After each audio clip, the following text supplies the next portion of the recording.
What is up, everybody? It's Wes here, back with Fandom Power, and of course, this is our second go at the Book of Boba Fett. So it's our little review show here that we like to call the Book of Boba Fandom. Once again, I'm joined here in the Saw Cave with my good friend and recording partner, Andy. Yo. And joining us remotely all the way out in Halifax, as always, nice to have you along, Hank McClocklin. Woo! What's up, fellas? What's up, world? I'm great. I am so good. And this episode has just, I love the shirt, by the way. That's great. Thank you. Man, this was good. I feel like it's almost funny that it seemed to address problems that people had last episode in real time. Funny, we talked about that last week. It's a weird thing, like people, the impatience level of people is crazy. Because it literally was like kicked off all these things that people couldn't. Are we going to bring up how plants actually grow in the desert again? Oh man, in a galaxy, plants do grow in the desert there, folks. Yes. Yeah, in a galaxy where Minox and Jibs feed off energy, right? Trees in the desert is a no-go. What's a Jib? Right, we're gonna get there. Of course, we're going to talk about Jibs tonight because they've made their first on-screen canonical appearance. Not their first canonical appearance, first on-screen appearance. Yeah, live action, if you will. I spent, I think, nearly an hour. I'm like, Jibs! Oh yeah, man, that was awesome. There's quite a few of those here. In fact, that might actually be the deepest cut this week. But there are a few. There's a lot of cuts. In fact, so this week, you know what? Let's get right into it because there is a lot to cover this week. We're like almost, 10 minutes longer? Probably, yeah. Yeah, I'm just going to kick off. I want to just throw out some of my opening impressions because we'd like to do that each time we do one of these review series. So initial impressions. I just want to say this might be, like, of all the space Western stuff we've ever been given. So, I mean, Star Trek, which was what billed as Wagon Train in the Stars. And then we got Firefly, and of course, Star Wars, heavily influenced by Westerns. This episode 2, might just be the most space Western-y Western ever. It's a contender. It is a contender. Oh, man. Yeah, it's serious. But the biggest difference, and I mean, this should come as no shock. We've been gushing over this since The Mandalorian. I just want to say very succinctly that this episode of Boba Fett does more for Indigenous people than I think every Hollywood Western combined. Yep. And I love it. It's about time that we take a hard look at sort of racial stereotypes and we break them. So I am super pleased about this one. All right, this one it's the Book of Boba Fett. It's chapter 2. This one is called The Tribes of Tatooine. It debuted on Disney Plus Wednesday, January 5th, 2022. Has a runtime of 52 minutes, 32 seconds with the credits, or 46 minutes and 36 seconds without. Again, there is no post-credit scene, but there is a lot of awesome post-credit artwork, which we've actually included tonight. Again, this one written by Jon Favreau, directed by Steph Green. Now, Steph Green has just 2 film credits, but she's directed on several TV shows, including American Gothic, Billions, Bates Motel, Luke Cage, The Man in High Castle, and Watchmen. Nice. All right. That Watchmen series, that was a good series. I haven't watched it yet, so I mean, there's a lot of things that I need to watch. Yes, you do need to watch that one. Well, I'm pretty behind on something. Man in the High Castle is no joke either. Right? That's also on my list. Yeah. One thing at a time, though. Yes. Okay. So let's get right to it. Let me just queue up our first one here. The episode opens with a downward panning shot of Boba's Palace. So it turns out that thing in the trailer was not droids. No, not droids. And I'm not calling it Jabba's Palace anymore because let's be real. This is Boba's Palace. It is Boba's Palace. Yes. Opening with a downward panning shot of Boba's Palace. On the road leading up to the main gate, we can see 2 people approaching on foot. And as the camera zooms down on them, we can see that it's Fennec Shand and her prisoner from last week's street fight. Kind of reminiscent of Leia walking the Wookiee in. Very much like that. In the courtroom, Boba interrogates the assassin as the two Gamorrean guards look on. And with absolute defiance, the assassin refuses to answer who sent him. So Boba threatens to remove his head. One of the Gamorrean guards approaches and holds a blade to the prisoner's throat as the interrogation continues, asking, what do we know of the prisoner? 8D8, Matt Berry, again, coming in here, expounds that he's a member of the Order of the Night Wind. It is a group of assassins for hire, and that the Order's reputation is legendary, and there is no way that this prisoner will talk. Now, Fennec remarks that they're overpriced, and you're just paying for the name. I love that line. They're just people in hoods. Looking at you, Foot Clan. And the assassin utters an insult in Huttese and then leans forward onto the Gamorrean's blade. Ichuta. Yeah. Which we've heard before, which basically translates into something like your scum or your slime or something. Mm-hmm. When 8D8 reasserts that there is no way that this prisoner will talk because the Order fears no man, Fennec retorts, fine. Perhaps he fears the Rancor. And at that, the man flashes a look of terror towards his captors. But it's too late as Fennec triggers the trap door and the man falls to the pit below. His look of terror must have been juxtaposed against my look of glee. I stood up at this point because I thought we were getting Moochie. Oh, you know what? I swear to God, I was in the bathroom and I was like, Moochie. That is, I'm going to talk about that here in a couple seconds, but we're going to bring up Moochie here again in a second. Yeah. But yes, I felt you exactly the same way on that one. Okay. As the plinth slides forward, both Bennick and Phoba. There you go. Bennick and Nice. Boba look down at the man through the observation gate. And slowly, another gate in the pit begins to lift open. And with the certainty that his life is about to end, the man starts yelling up to Boba, "It was the mayor! The mayor sent me!" But the joke's on him, because when the gate fully opens, there is no Rancor to be found, just a tiny mouse or a rat. And we can talk about that for a second, because one, this could be just a callback to Return of the Jedi. We did see rats. They have appeared canonically before. There were rats actually. I'm going to bring this image up again. Not that one. That one. The gate that lets to get out of the pit. In Return of the Jedi, that's actually the same gate that we saw a bunch of rats clamoring on back in Return of the Jedi. It's a lot brighter this time, though. Yes. So, well, I mean, I assume that's just a practical thing for the set building purposes. Quite. I mean, it could be wrong, but that's kind of where I think it is. Or there's multiple doors. But as you said, Hank, where the heck is Moochie? I mean, go back to that episode of the Bad Batch when the Batch had to bring Moochie in, and they finally do. There's a whole sequence at the very end when Bib Fortuna shows up, and the affection, the genuine affection that he displays towards Moochie. I thought for sure that Moochie would have been kept around after Jabba's demise, but apparently that is not the case. Yeah, this kind of pokes a hole in the breeding pair theory. Well, the breeding pair thing. Well, that went out as soon as, and I forget the name of the other one. Patessa. When Patessa. That one. Sorry, one more time. Patessa. Yeah. Yes, when Patessa was killed by Luke, I mean, your breeding program kind of went out the window. But I just thought Moochie would have been just your default replacement. Yeah, because where is Bib gonna store another Rancor? Yeah, well, I mean, exactly. She does say menagerie, right? So when I think of menagerie, I think of like zoo. Right. And maybe that's just the active pit that perhaps there's stables that I haven't given up on Moochie yet. No.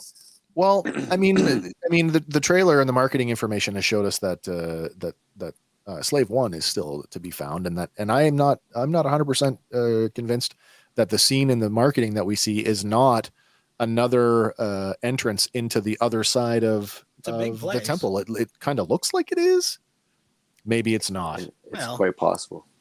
You look back at like the Roman Colosseum, and underneath the Colosseum floor, there's like multiple stables for lions and whatnot. I think if we take a look at the palace again, and we already know contextually sort of the size of the room that the Bacta is in, and we can infer that main building is so much larger, and yet we see virtually none of it. Yeah, the throne room is just not that big. The place for is me. massive. The people, like imagine the bounty hunters that come and go, and the traders and all the spice dealers, the ne'er-do-wells. He's got to have his own spaceport, like right there.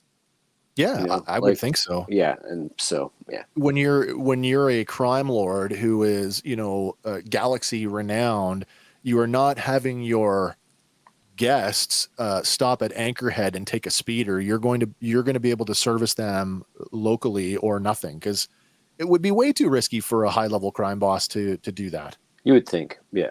He's probably got vast underground parking. Can you validate my parking, please? All right, so we get a shot of the title card. It is the Book of Boba Fett, the Tribes of Tatooine. And then we go to that flying overhead shot. Now, I didn't use the full shot because we essentially saw it last week, but I did get a shot of the street view here, which was kind of nice because they really, really went out of their way to populate the streets. And I just thought, wow, that's awesome on a television budget. Yeah. A bustling little center. Yeah. It's a beautiful flying overhead shot of the city, pulling back to reveal the crater shot that we saw back in the marketing material from trailer 1.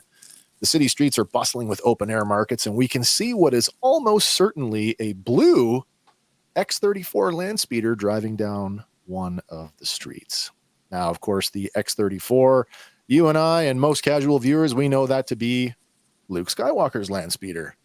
But I just want to throw a shout out to one of my favorite YouTubers at the Colin First channel. Crazy, used to be a plumber. Now he's this crazy builder guy who a couple of years running has done these like Star Wars themed challenges through eBay.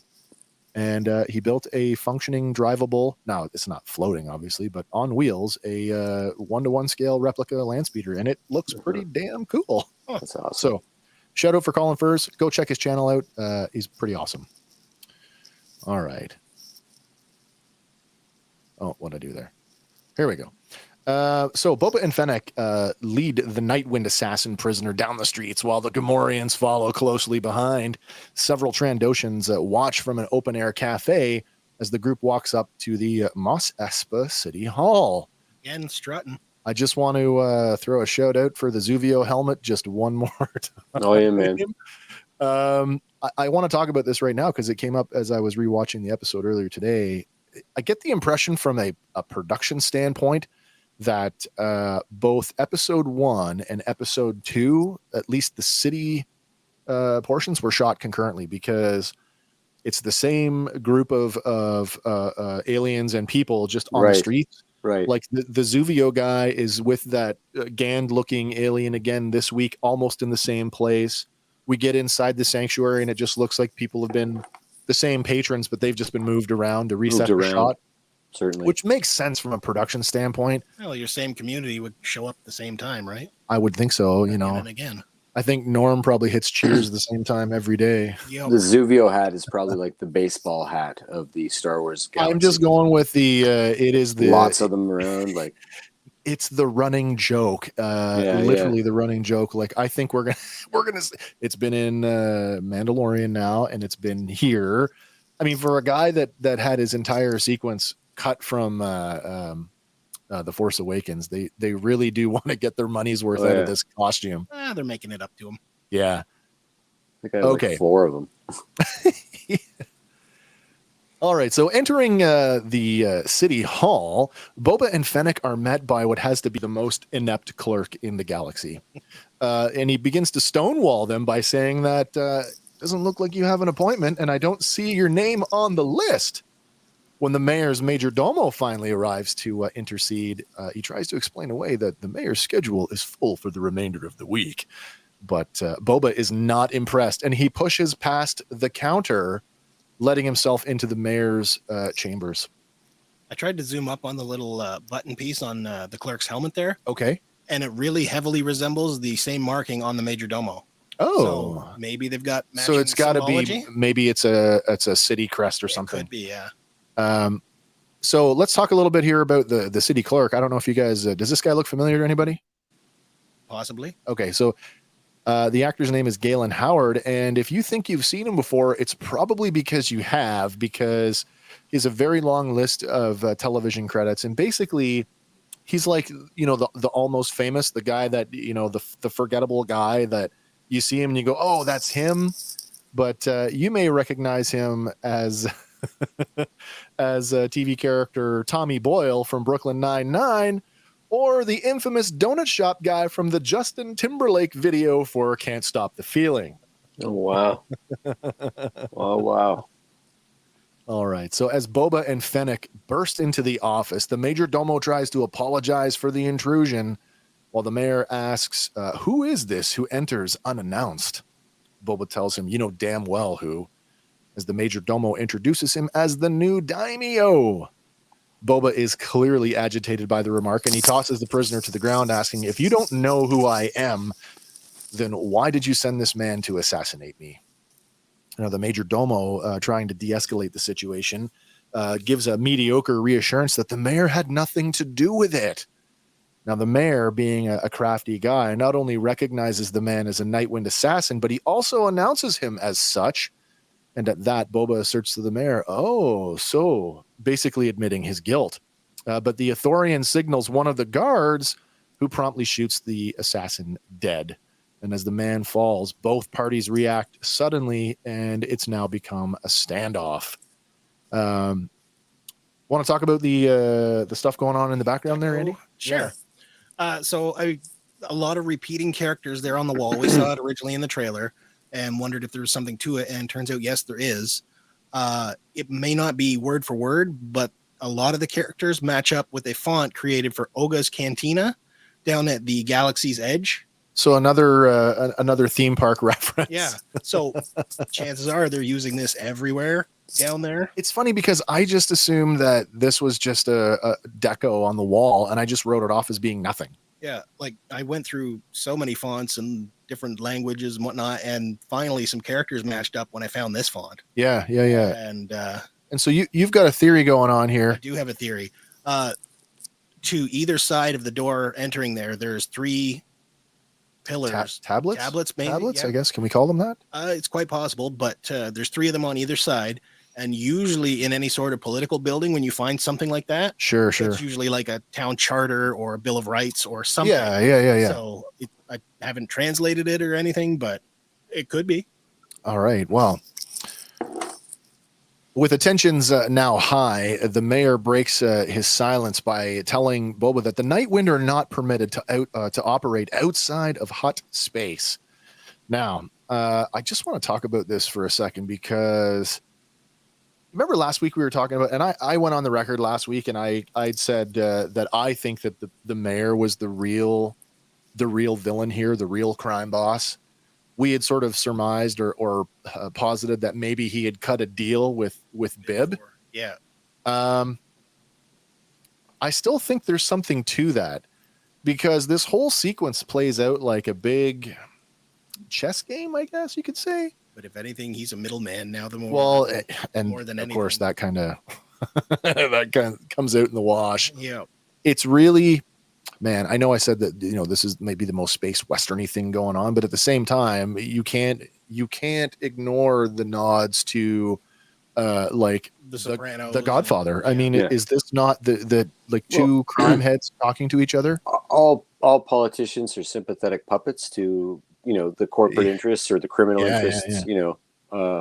Anyway, so it's whether he's in charge in lieu of someone else. And that someone certainly seems to be whoever fills that vacuum. And now we've just taken, or we're about to take that to the next level, I guess. Yeah, we are. So the mayor then promptly thanks Boba for turning him in, and he bids the Major Domo to reward him.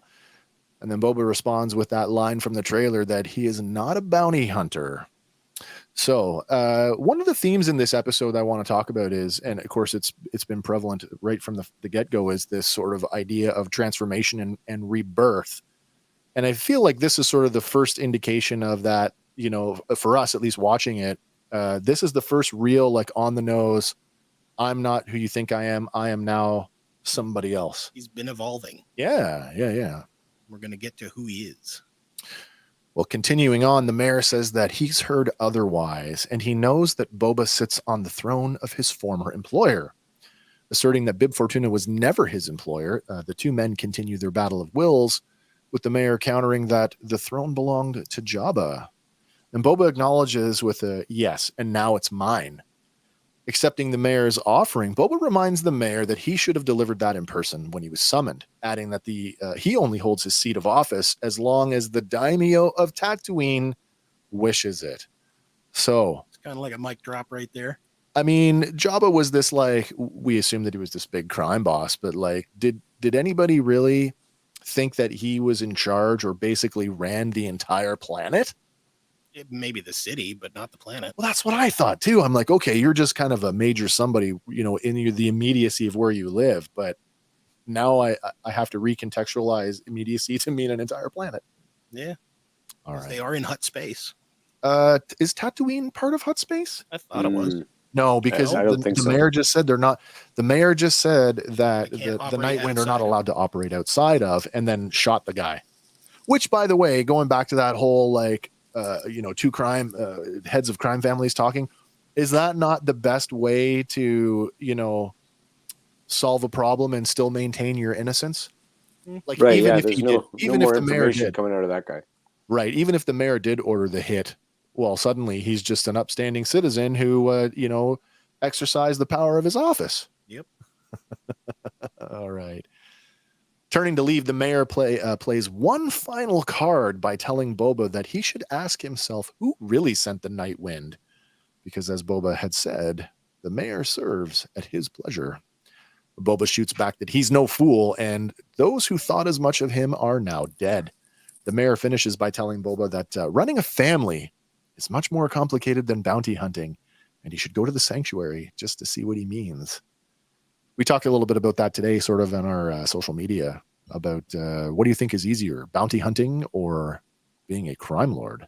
Well, they both have their difficulties, but one kind of leans way more into the harder section. I said, you know, as a bounty hunter, you know, from my previous days in the military, you know, there's this expression, one man, one kit. I feel like bounty hunting is kind of like that. You're responsible for yourself and the thing that you're going after.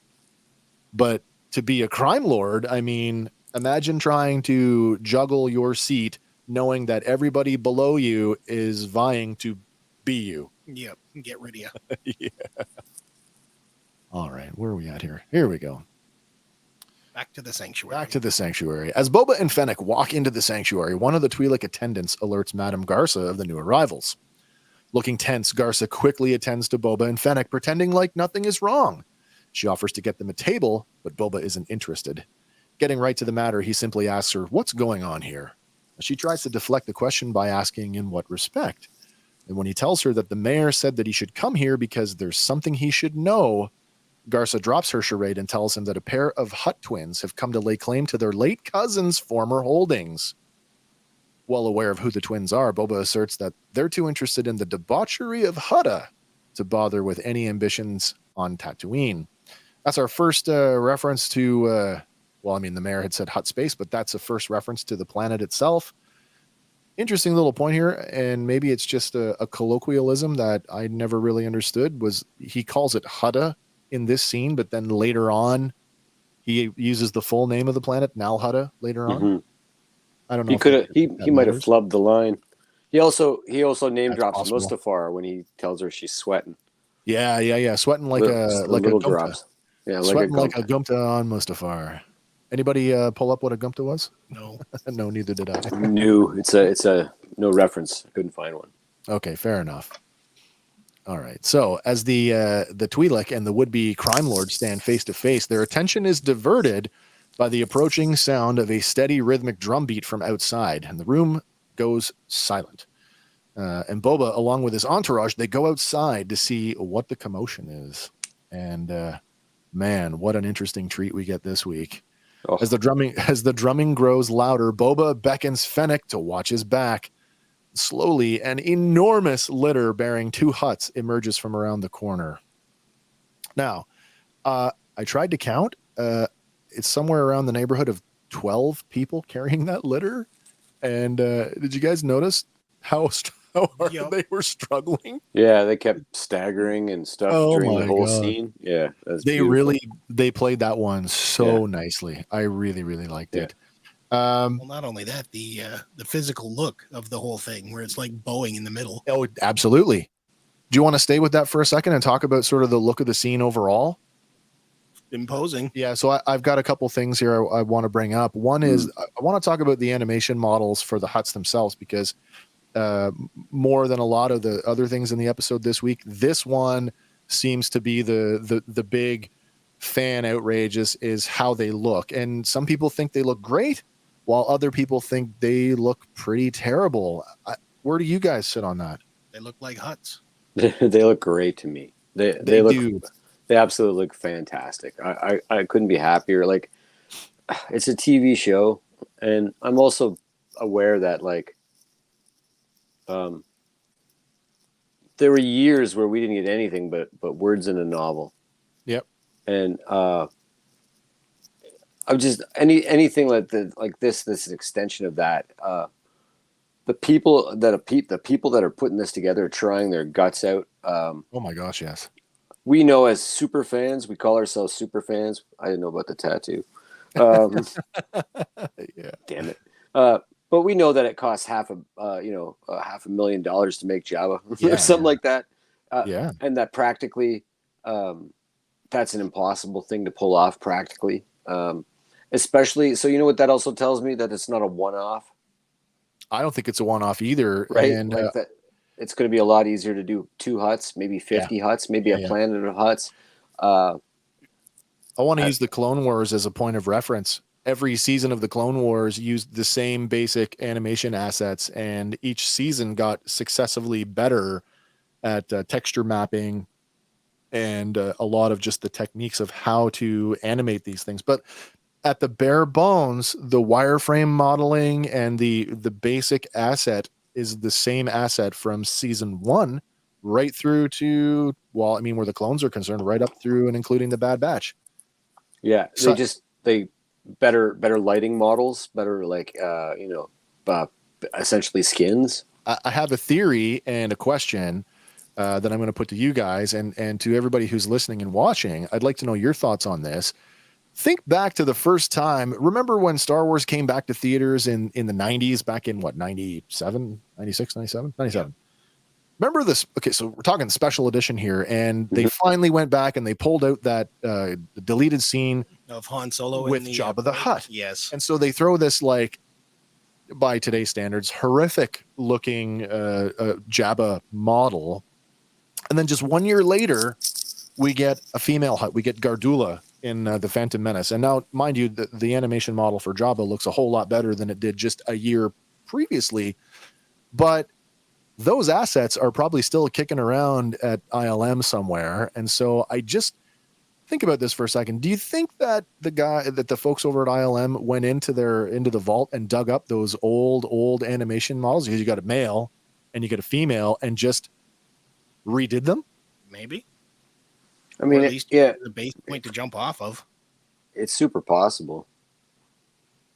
It's it's hard to tell. I mean, I went and looked at those scenes, and I'd like to see a side by side. Well, and I should have, and I didn't for this one, but we'll do that later on in the week up on our socials. We'll put up the animation models for the original special edition Jabba and Gardula, and then you guys can have your say and tell us what you think. I had less of a problem, and by less I mean zero problem with CGI huts, and by more I mean a very like 1 out of 50 problem with CGI Trandoshans. So, there is a fine line where I want to see some things practical, but I also know that I want to see 1,000 hours of Star Wars on TV, and I'm not going to get that if we blow our whole budget on the first 2 episodes. Yes, no, you're absolutely right. We got to bide our time here. True enough. All right, so the Hutt twins, both of whom are nearly as slovenly as Jabba, they pull up short of the sanctuary, and the male sibling begins to speak, telling Boba that they have business to discuss. Boba fearlessly tells him that this is my territory, but the male Hutt retorts that it's Jabba's territory. In while the Huttese drummer, too. Yes, in He tells him Huttese. in Huttese. The drummer steps forward and he produces what we basically understand to be a holographic contract. So, want to talk about the contract for a bit? Sure. Yeah. I know we both of you. I mean, it was just too much for me to try and dial in on. It proved Both to be of too you much guys, for me too. I was going to say both of you guys took a crack at trying to translate it, and I know unless I said earlier, like, geez, maybe I should fire up my projector and blow it up to like 100 inches and see if it's even possible to read it. But Yeah, I got nothing on that. The best I can tell, it's written in Orabesh. I agree with that. I Yeah, think, yeah. Most basically speaking, yes, absolutely. I'll take you one step further, and because I was able to get a few letters here and there, and a couple of reoccurring words, I'd like to go out on a limb and say it's Orabesh, and it's phonetically Huttese, and that's why it appears to be gibberish. I would absolutely buy that. It's a lot of like the Jabba's speech conventions, if you will, like R's and K's jammed together and stuff like that. Yep. Yeah. Well, Boba refutes the document. He claims that I don't care what it says. This is Mos Espa, and I am Daimyo. So the male. Sorry, I'll get to that in a second. There's a couple things going on here. We talked about this offline, but I want to talk about it sort of here in the context of the show. The contract. There's really at this point there's only one organization that could have drafted that contract, and I'm going out here and I'm going to put it down. It's got to be the Hutt Council. Do we agree on that? I would think so. Yeah. I mean, we're skirting really, really close to Crimson Dawn, and the thing we don't know is we know how powerful they were during the reign of the Empire because of comics. We don't know how powerful they are now, and how tight the Republic are in terms of criminal. Certainly, there seems to be, there's a fair amount of criminal activity that gets overlooked. Seems to be going around, right? It seems to be a little bit unchecked in the Outer Rim. And even Cara Dune, I think, mentions that they're not as good at policing the Outer Rim as the Empire was. Well, even that the line about you want to travel into the core and tell them about it. Right. Right. Because everybody's outlaws at the end of the day. Exactly. So. Yeah. I don't know where I was going. I'm sorry. That's okay. That's okay. I'm going to come back around to the contract here. There was a point there. I mean, for those of you who aren't in the know, during the Clone Wars, right around the siege, the time of the siege of Mandalore, we had this like Uber criminal organization get formed under Maul, and that was the Shadow Collective, where he had collectively put together. Basically, he was building his army to take Mandalore, which included the Pike Syndicate, who we're going to see again later on in this episode. The Black Sun, and who else was in it? And also at one point the Hutts. Yeah. Right. They had co-opted the Hutts into that as well. But then at the end of the whole thing broke up, and the Hutts just kind of went independent again. So Hank, we don't really have a canon explanation for the aftermath of that. Yeah. We don't. Especially we don't have much information. We have a few comics that are canon, but we don't have much information on the fallout of Maul's death. And because ostensibly we could still have Hutt and Pike agents within the Crimson Dawn organization, but I think I agree with the idea that it's now one of many factions again, and not the overall faction. Which makes it more interesting, because you're going to have crime families and crime syndicates work, the five boroughs of New York, and I think you're going to see that. Yeah. As we had said before, with these major shift in galactic sort of supremacy without one all-encompassing empire, and let's not forget that the Empire wasn't above going to the criminal element to do jobs that they couldn't do, or that they needed a very particular touch. So, of course, I mean, now there is like they were just summoning, one either. Right. They would reach out to everybody and say, "All right, get it done." You have a very nascent government in the New Republic who, as has already been established, is not necessarily effective at policing the Outer Rim. Right. Sure. And then, of course, power vacuums, right? You create this whole like upheaval where everybody's vying for their little slice of the criminal empire. And so no surprise that they're independents again. All right. I want to get to the deep cut. And this one it tickles me in a way that very few people, certainly, and I don't know if the audience for our show will even get this. Well, they look very ticklish. Well, they sure do. At one point, we see the male sibling actually he's mopping his brow with what looks to be like an animal.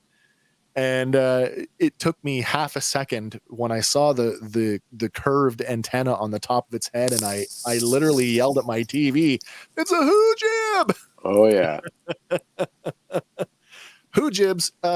These creatures, like from a visual standpoint, let's not kid ourselves here. These are some of the most ridiculous creatures ever conceived for a Star Wars property, but for a certain slice of the fan community, myself included, as a huge role-playing game fan, they hold a special place. So Hoojibs actually made their first appearance in Marvel's original run, Star Wars number 55, back in 1981. Since then, they've gone on to appear in children's books, as well as multiple editions of the role-playing game, as I had said. And now what's funny is just back in November of 2021, so just a couple of months ago, they were finally canonized in IDW's Star Wars Adventures number 21, the annual, where they appeared on the cover with another original Marvel character, Jackson. And of course, you can see the different portrayals of them here. I mean, the rabbit thing, no wonder they put Jackson on the cover. Like maybe there's some kind of kinship going on there. It's funny though. We'll talk about the sort of the Hoojibs, the legends and the legends info and the canon info on them are actually pretty similar. That they are the dominant species on their homeworld, and they're sentient. yeah. Telepathic, I guess.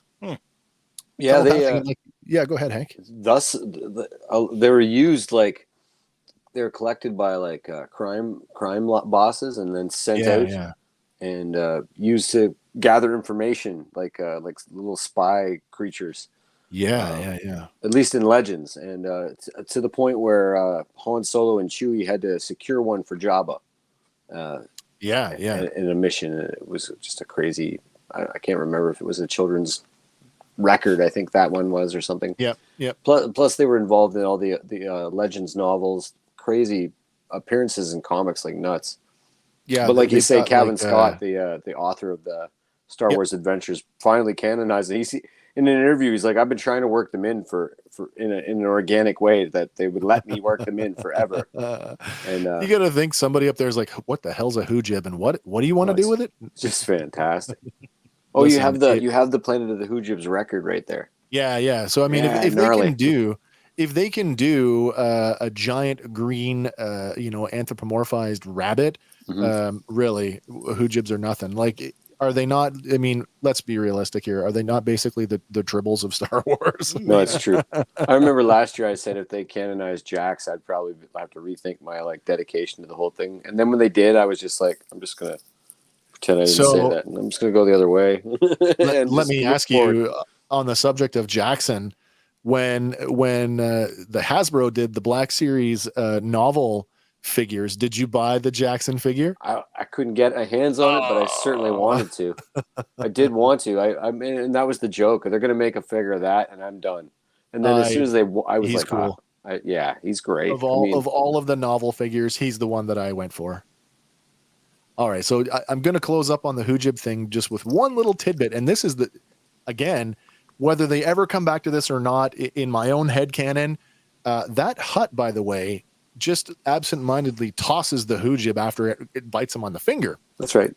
So there is now a Hoojib running around in Mos Espa, left to its own devices. If it shows up again, I would really be interested to see them do something with that and dive into more of the we're telepathic creatures and let's have a conversation about that. There's probably never going to happen, but based on what we see later on in the episode, who's to say that we go down that road for sure. There you go. We're gonna talk extensively about that when we get to it too. Yeah. All right. So let me just bring this up here. So as the As the female Hutt chuckles, her brother retorts, "Is that so?" While an imposing figure steps from behind the litter. It's a mountain of a Wookiee, and he's decked out in spiked armor and sports a very large blaster rifle. Boba remarks, "Well, you can bring as many gladiators as you wish, but these are not the death pits of Dur, and I am not a sleeping Trandoshan guard." Holy cow. All right, so let's get into this here. This is a new, relatively new canon character who just showed up in the Vader comic books. Yeah, his name 2015 or so. 2015. So newish. Yeah. And it took me a while to figure out. Now I don't know how you pronounce this. Black Chrysanthemum. There you go. Chrysanthemum. Yeah. Chrysanthemum is how I've heard it pronounced. Chrysanthemum. Black Chrysanthemum. Okay. Wookiee Bounty Hunter first appeared in Darth Vader #1 in 2015. Turns out that Boba Fett and Black Chrysanthemum actually know each other. All right. So now we're gonna stick with this guy for a bit because this was probably one of the most jaw-dropping moments. I think for a lot of people, this had come up quite a bit in the last few days about who is this guy, what's the relationship, where does he fit in.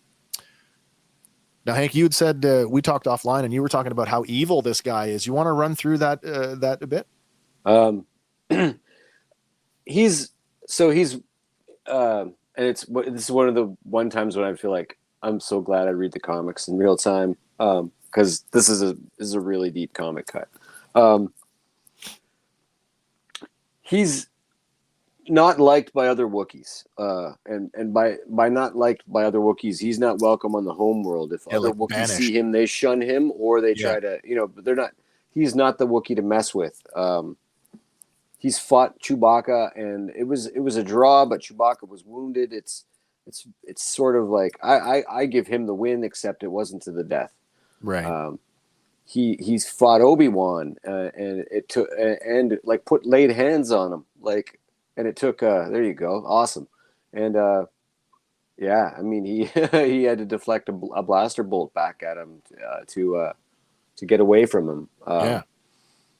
He fought C-3PO once, and 3PO actually beat him because when he punched through 3PO's chest, he was electrocuted and rendered unconscious. That's funny.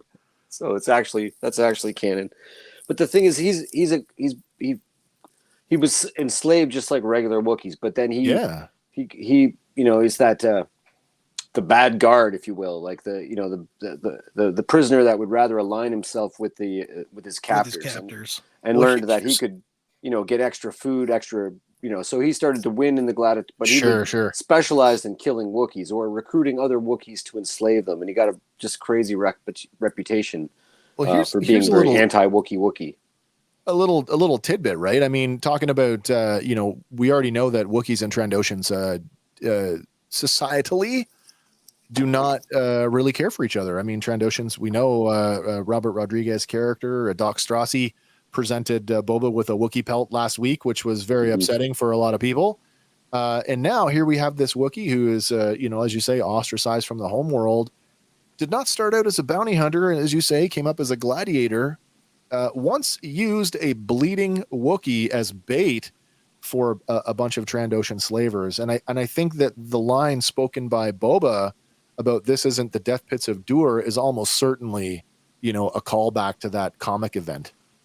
Yeah, he's despicable. He's betrayed, and he's got huge cojones. He betrayed Vader in the middle of a mission. Who does that? And he's standing there. You saw him standing there. In the comics, it's kind of left vague, but right. There's some other crazy stuff about him if they get right into the character. Like he's. Him and Boba know each other, have been partners on many jobs before. In fact, Vader hired them together to do sort of separate ends of the same job, if you will. He sent Chrysanthemum after one of the Emperor's actual acolytes to try to find out where Exegol was, and at the same time sent Boba after Skywalker. Oh wow! But for me, he's very cool looking. I don't think. And everybody wants to see he's absolutely Boba go toe to toe. looking. I think he's dynamite looking. I think what you're going to see is Boba recruit him to his side. He certainly has no loyalty to Hutts or to the Empire or to the Republic, or he'll go where the coin is. And if Boba's got the coin, and what we do see is, and we're reminded of in a few scenes, is that his palace is starkly empty. So Yes. I would not be surprised if we added, a menagerie, if you will, of crazy characters. And for me, there's another comic book character that this puts us adjacent to so heavily, and is such a cool cool character, and that's Dr. Aphra. Dr. Aphra, and right, her two right. droids.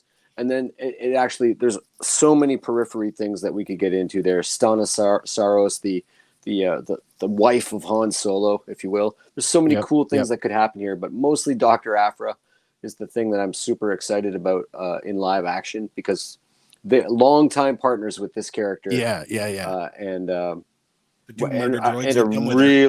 really well written character. Very, very cool strong female lead, and the closest thing that Star Wars has to Indiana Jones, but just amoral as you wouldn't, just awful, awful, just amoral. Well, there's a big coincidence here. Last week we talked about, and I had said I thought that last week's episode, that episode 1 might have been doing something to set up the spinoff ObiWan, the ObiWan show. That's Is right. it not? I want to touch a little bit more on that aspect, because Black Chrysanthemum is instrumental. Like, he is directly. Last week we talked about the water tax. Yes. Well, lo and behold, if Black Chrysanthemum isn't directly tied to that. I mean, when, as you say, when Obi-Wan was in exile and the Nikto, the bikers, or Jabba's goons, were running around collecting water from everyone, Obi-Wan was protecting the Lars homestead from the water tax. That's and right. So, as you say, Obi-Wan was basically using them to stay in shape. He was like beating them barehanded. Yeah. Right. So then when Jabba catches wind that they can't collect the water tax from this one farm, who does he hire? Yeah. Well, he hires Black Chrysanthemum, and Obi-Wan's forced to draw his lightsaber, and that's how we end up getting this crazy where is it here, the wound over his eye. Yep. So I mean, 2 weeks in a row, I don't think that's I mean, everything that we've seen, we've said it before, nothing in Star Wars is not intentional. It's always intentional. Right. So I'm banking that we're going to see him. We're going to see some version of probably this comic panel in the Obi-Wan series. Quite possible. I'm banking on it. Now, did I read something proper where this particular Wookiee has had his fists enhanced with like metal or something embedded in them just to make him hit that much? To hit harder. Think brass knuckles, implants, if you will, like cybernetic. But so what I did note, that as they were panning across his crazy mountainous form there, he was wearing external spiked, right, like gauntlets that just covered his knuckles in the live action version. So whether they've just taken that and ran with it, or whether it's a lot easier to show like a pair of gloves that have spikes on them than to go into all this backstory about. By the way, he's got the cybernetic brass knuckles under his hand fur. Right. So it might just be easier for visual purposes, for real quick, just to have it. Sure. You could see it. And the first time he hits somebody with it, let's see if we can dent them. Right. Boba. Yeah. All right. Well, I mean, that was a huge thrill for me, and I knew nothing about the character prior to this week. So, and a crazy reminder about all the plethora, the veritable cornucopia, if you will, of bounty hunters that are out there. We're going to get a landslide still. I'm guaranteeing we're going to get the crazy versions of Dengar and Bosk. Well, there you go. I guarantee it. All right. Well, let's get back on track here for a second. Okay. Boba reasserts that this is his territory, and he tells the Hutts, go back to Nal Hutta. And speaking quietly from behind her fan, the female Hutt murmurs something to her brother, who then informs Boba that you've offended my sister, and she thinks we should kill you. Now, when the Wookiee tightens his grip on his rifle, Fennec senses the rising tension, and she cocks her rifle in return. Boba makes one final play by telling the twins that after the death of their cousin Jabba, Bib Fortuna usurped his territory, and he in turn killed him. And with that, all of Jabba's former holdings now belong to him. And if they want it, they will have to kill him for it. The two Hutts, they confer quietly as the crowd looks on. And when the Hutts turn their attention back to Boba, they relent, saying that bloodshed is bad for business, and this can be dealt with later. With a warning of sleep lightly, bounty hunter, the Hutts and their mercenary Wookiee depart. As the Hutts turn to leave, Black Chrysanthemum lets out a guttural growl as he stares down Boba Fett one last time before stepping off. Fennec joins Boba at his side, remarking that they're Hutts, and they would need permission to kill them. Optimistically, Boba says, well, maybe it's settled. But when Fennec asks him if he really thinks that, he says, no. Again, bringing into question right back to the contract. Who wrote the contract, and who do we have to ask permission from? Yep. So I'm thinking it's the Hutt Council. I'd be surprised if it's one of the other criminal organizations. But as you say, you know, we are so close to Crimson Dawn that, and I mean, people are, I think at this point are kind of, I don't want to say expecting it, but there is some heavy anticipation that we might get that Kira cameo. Right. And then that puts us, you know, Han Solo adjacent. And if Boba has an arch enemy. Well, there you go. Right. You know, so yeah. But he's not a bounty hunter anymore. So maybe they can work something out. Possibly. Maybe. All right. I mean, yeah. Back at the palace, Boba lays in his Bacta-pod. His eyelids twitch, and we know that the dreams are back. Now back at the Tuscan camp, a newly freed Boba Fett learns his way around a gaffy stick as the warrior woman trains him. Now, the woman's lesson is harsh, and her corrections are even more so. When Boba incorrectly parries her blow, she slaps at his training stick and then slaps him in the face. Boba seethes with anger, but he steadies himself. Now she shows him the proper way to hold the gaffy stick, but Boba balks that he is holding it that way. Squaring off again, the lesson continues, only this time she disarms him, sending his training stick several feet away. Gathering his weapon and some humility, Boba sincerely asks her to show me. As the day moves on and the suns begin to set, the gaffy lessons continue, and Boba is finally starting to catch on. Using the grip that the woman showed him, he manages to hold his own. Several children and their massives sit nearby and watch. By the way, where did all the massives come from? It seemed like they only had like one or two last week. Last week they had one. This week it seems that they've kind of got whatever the plot tells them they need. Yeah, maybe they already. Tribe seems bigger this week too. It does seem bigger. Well, Tribe seems conveniently bigger sometimes, and then other times, not so much. Well, they don't just sit around all day. They're out gathering stuff. So that's another thing. And I guess we can talk about that right now is there's a couple of just mundane shots. We see, what are they farming? I guess, it's irrelevant. The most important part is that we actually see Tuscan life. Like, what is Tuscan life other than raiding, pillaging, killing? No, these guys these people are farming whatever it is that they're farming. So there is an established society, and as we said before, everybody's got a job. Yeah, exactly. We both like it. All right. Suddenly, a Wart erupts from the sand and interrupts the training. As the creature frantically tries to hop away, a Tuscan shoots it with his cycler rifle, and the children and their massives tear off to retrieve the carcass. And of course, the Wart, it's the creature that we saw back in Return of the Jedi, the spiky creature that basically licked the fly off the ground. Mm-hmm. Yeah, that's it. Now, do we think they were actively hunting this thing? No, because they no, were I dragging think their little. I it think looked like it slipped out of a trap to me. Is it that, or is it, as we're raking the ground farming, did we accidentally disturb it and now it's making a run for it? Or is possible. Or they were raking the ground specifically to set it off? I don't know, but I will say this. The Wart, although it usually eats insects and rodents, it has a venomous bite. And the bite, the venom is actually strong enough to kill a bantha. So no wonder they shot and killed it. Yeah, right. At first I thought, are they getting it for food? But they're probably getting it to protect their mounts. True. Yeah. All right. Suddenly, a roaring noise, sounding remarkably like a crate dragon, bellows from across the valley floor and we see a very long cylindrical shape rolling across the sand. The warrior woman beckons the children to get off the dune, and they quickly rush back to the relative safety of the camp. Many of the adults arm themselves with rifles, and they take up firing positions along the dune. Blaster bolts whiz past Boba's head, and we know that it's not a crate dragon. One of the bolts strikes a bantha, while another takes down one of the Tuscans. It's a speeder train, and it's moving fast.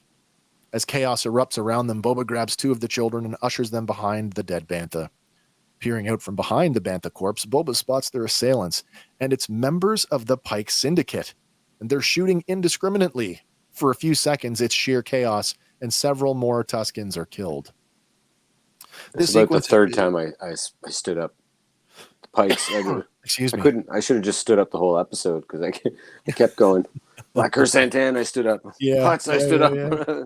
Oh, Pikes, I stood up. Who Jibs, I stood up.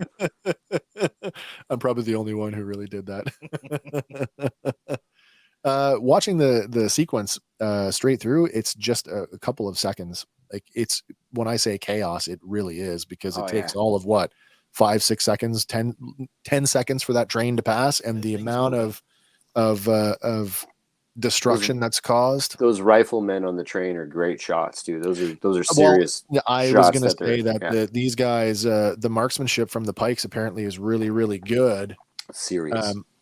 The analogy to I'm going to go back to the Western analogy again. Can you imagine, like, this? Is this not the? I mean, you can call it the train or the mail wagon. You know, the term riding shotgun, how it comes from the guy sitting up on the on the seat, who basically, when you're in Indian country, you shoot anything that's not you, and that's exactly what they did. Mm-hmm. Anyway, I thought it was an interesting analogy. Oh yeah. Okay, so and then just like that, the shooting stops, and there's nothing left but to tend to the wounded and gather the dead. So later that night, the tribe gather to cremate their fallen. It's a somber occasion, and Boba does not appear to be unaffected by the events of the day. Stepping away from the fire to collect his thoughts, Boba spots a group of speeder bikes passing by in the distance. With a renewed sense of motivation, Boba approaches the chief with a plan to stop the train. Well, the chief tells him, "You can't stop the train." But Boba tells him that he needs a rifle and his stick, and that he'll be back by the morning. Then we get one of the most, we get this really awesome callback. With his cycler rifle in hand and his gaffy stick slung across his back, Boba walks out into the night. Coming upon a dimly lit building, Boba pauses for a moment before carrying towards it. Now, we got to talk about this building here for a second, because this is a major this is a major callback. This is the fabled Tashi Station. Amazing. This is where you got to go when you want some power converters. Mm-hmm. All right, so for those of you not friends, absolutely, Tashi Station, cut from all of the original film. It did get thrown into some of the Blu-ray specials, so you did get to see some of it, but here it is in all of its glory. So the building is actually a mosque, and it's actually known as Sidi Jamur, and it's located on the island of Jerba, which is obviously in Tunisia, where the rest of the film was filmed. But this is the fabled sequence where Luke, basically in the novelization and in the radio play, Luke witnesses the battle between Vader's Star Destroyer and Leia's Tantive 4. Mm-hmm. That's why the macro binoculars, he basically runs inside the station and tells his friends, hey, I just seen the thing. And they do they tease him. Oh yeah, always with your head in the stars, blah, blah, blah. They don't believe him. Yeah. But then Biggs, his friend Biggs Darklighter, who you don't meet until later on in the movie when Luke joins the rebellion. Yeah. This sequence is Biggs telling Luke, this is it. This is goodbye for real. I've jumped ship and I've joined up with the rebellion. Which is really eclectic. Yeah, which is really sad and unfortunate that we didn't get that organically in the movie, because it just adds so much. Mm-hmm. By the time you get to the third act of A New Hope, and it'll be just like Bullseye and Womp Rats back home. Like, wait a minute, these guys know each other? Yeah. Yeah. All right. Anyway, it's a cool building. We've never got to see it in this kind of detail before, so I'm glad that it's made its on-screen appearance. All right. Inside the station, the Nikto bikers from last week carouse the bar and they intimidate the locals. Andy, you noticed this week there's it looks like some kind of arcade game that they're playing there. And it's a possible nod to a couple things. In the Disney Infinity 3.0 game, right within the Force Awakens playset, you can actually unlock various arcade style games to play on this little hologame unit. And it's like an updated version of Asteroids, basically. Really? But is it vector based like that, or vector with a whole lot more? I looked at it and I'm like, I can't really equate it to one video game, but I mean, it has elements of, like, we talked about this earlier. It looks like Asteroids. Centipede. It looks a bit like Centipede. There's some like Missile Command elements in there. Yeah, it's cool. I wonder if it's an actual playable game. It could be. There's going to be some more video game connections come up in this episode that are going to come much later on that I thought were even more exciting. Mm-hmm. All right. A pair of Niktos play a video game that harkens back to the vector-based graphics of games like Asteroid. And at a nearby table, there's a couple who scowl at the bikers' antics. As the Niktos continue their revelry, one of them helps himself to the snacks on the couple's table and then takes the drink right out of the man's hand. The man, now pushed to his breaking point, blurts out, "It's not right." When the biker turns around and says, "Did you say something?" The man stands up and he loudly repeats himself, "I said it's not right." The room gets quiet for a moment, and not impressed, the biker throws the man up against the wall and begins to beat him with a shock stick. Now, the woman gets up to try and help, but another gang member holds her in her seat. All right. So we were talking a little bit before about that scene in the radio play, and that's in the novelization about Luke seeing the battle.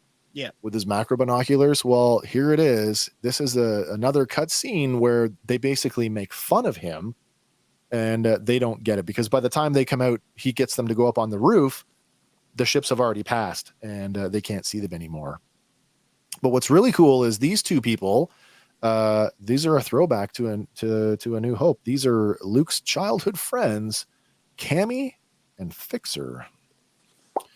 All right, so Fixer, his real name is his character's name is Lays Leno. Is another one I'm going to mess up. Lenozer. Lane Lenosner is a friend of Luke, and he's actually married to Cammy. So back in 1977, he was played by actor Anthony Forrest, who also played the Stormtrooper that Ben used the Jedi mind trick on. Nice. You don't need to see his identification.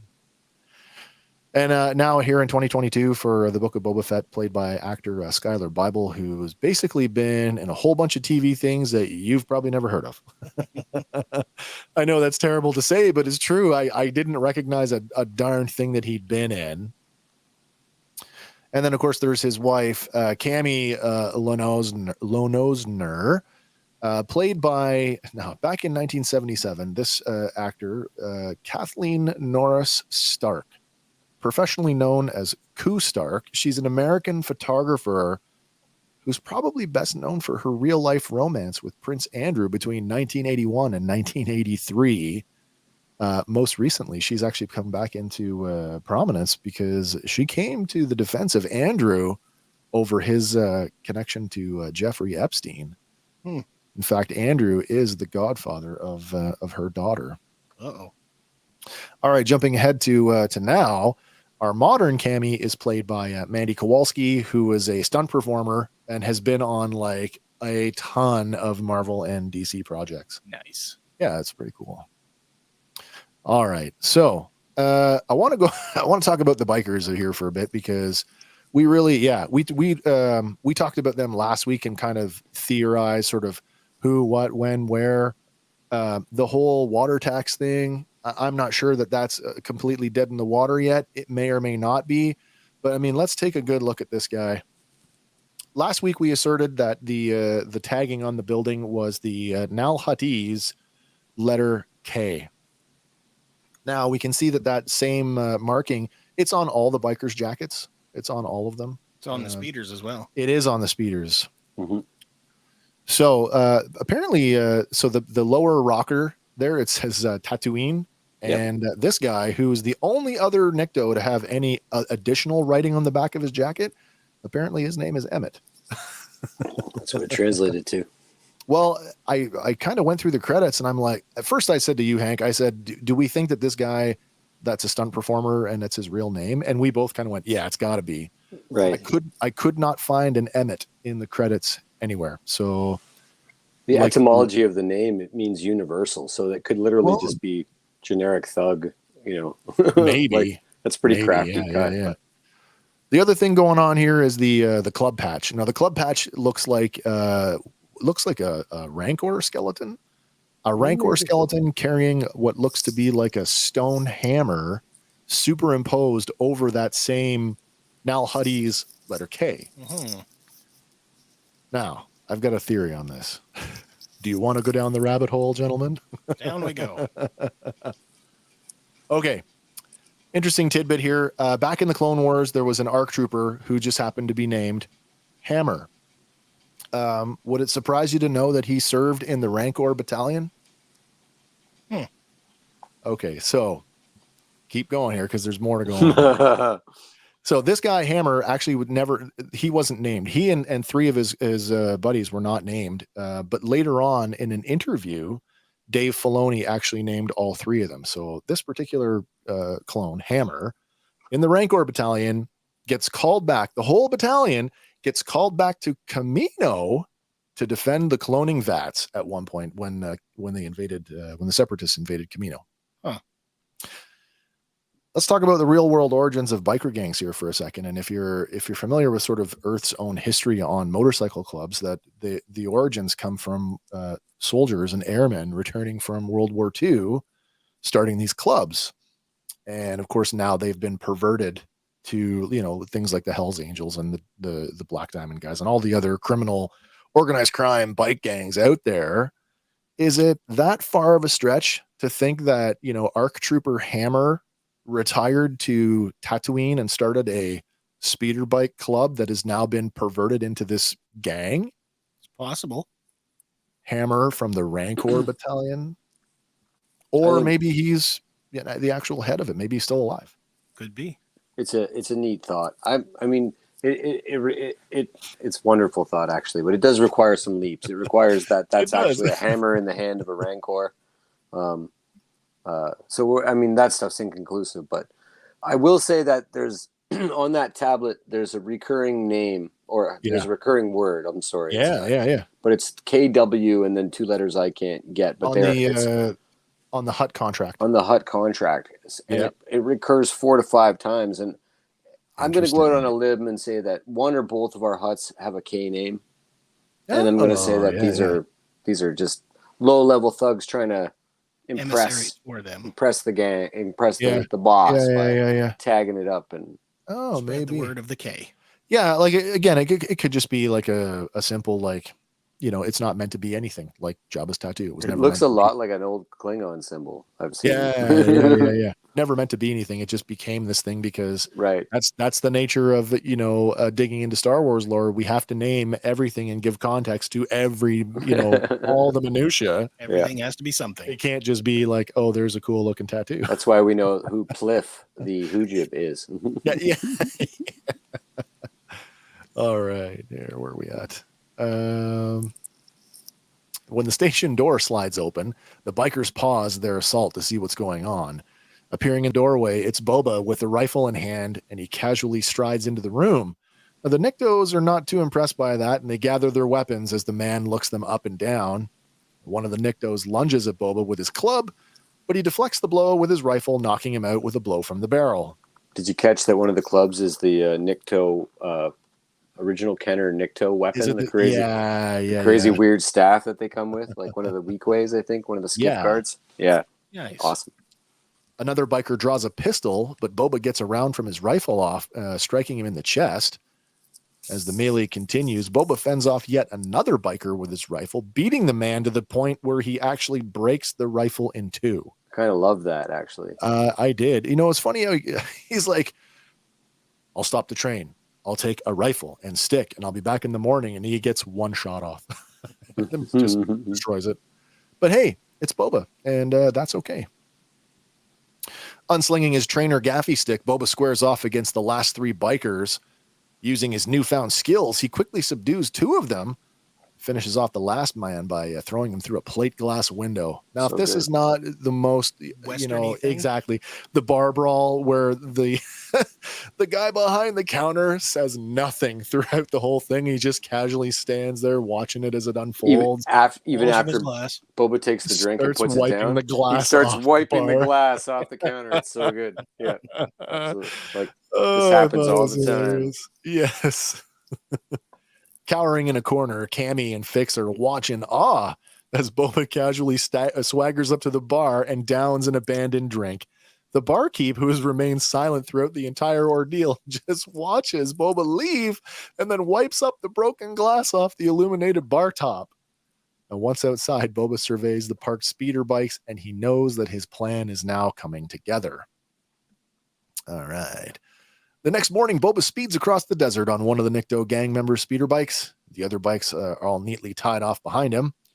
When he gets back to the Tuscan camp, the sound of the approaching speeders puts the camp on alert, and many men take up their rifles, anticipating some kind of trouble. The chief steps out from his tent to see what the commotion is, while the lookout peers through a set of macro binoculars. Recognizing Boba, he signals the camp to stand down as the train of speeder bikes rolls in. Again, so I want to go back to the Western analogy. Boba's a horse thief. Basically. Yeah. He's a horse thief. Totally But he stole is. it from the bad guys, so it's okay. Yeah. That's right. Like you said, he's surrounded by people that are worse. So. Well, absolutely. Yeah. Stepping up to the chief, Boba offers the speeders as a gift. And as soon as he does, the rest of the camp, in a callback to A New Hope, start tearing the bikes apart. Just like when they were ripping Luke's speeder apart. Yeah. It's definitely a callback to the ransacking of Luke's X-34, but the moment is short as Boba stops them, yelling, "These are mine! Stop! I will train you. I will teach you to ride them." All right. Sometime later, Boba begins training the Tuscans on riding the speeder bikes. In a humorous moment, he tries to use the Bantha analogy, but they don't get it, even if we do. Showing them the basic controls for go and stop, the first volunteer hops on and promptly speeds off in reverse. I just loved how the sound effect, how they just kept like droning on, like, oh, he's still going. He'll be back. All right. A little bit later during the day on a training ride, the Tuscans struggle. Oh, that's awesome. Wow. How many times am I going to put my foot in my mouth tonight? We'll see. Okay. On a training ride, the Tuscans struggle, not the Truggles Stuscan. The Tuscans struggle with their machines. As one fiddles with the handlebar controls, another dips the steering vanes into the sand. But they're moving at a slow pace, and it's not too long before they have the hang of it, and they move on to the next phase of training. The plan is to board the moving train, and in order to do that, the Tuscans will have to leap onto it from the speeder bikes. As expected, the early attempts, they don't go too well, but with persistence, they do eventually get it. But it's not just the adults that have a role to play in taking down the train.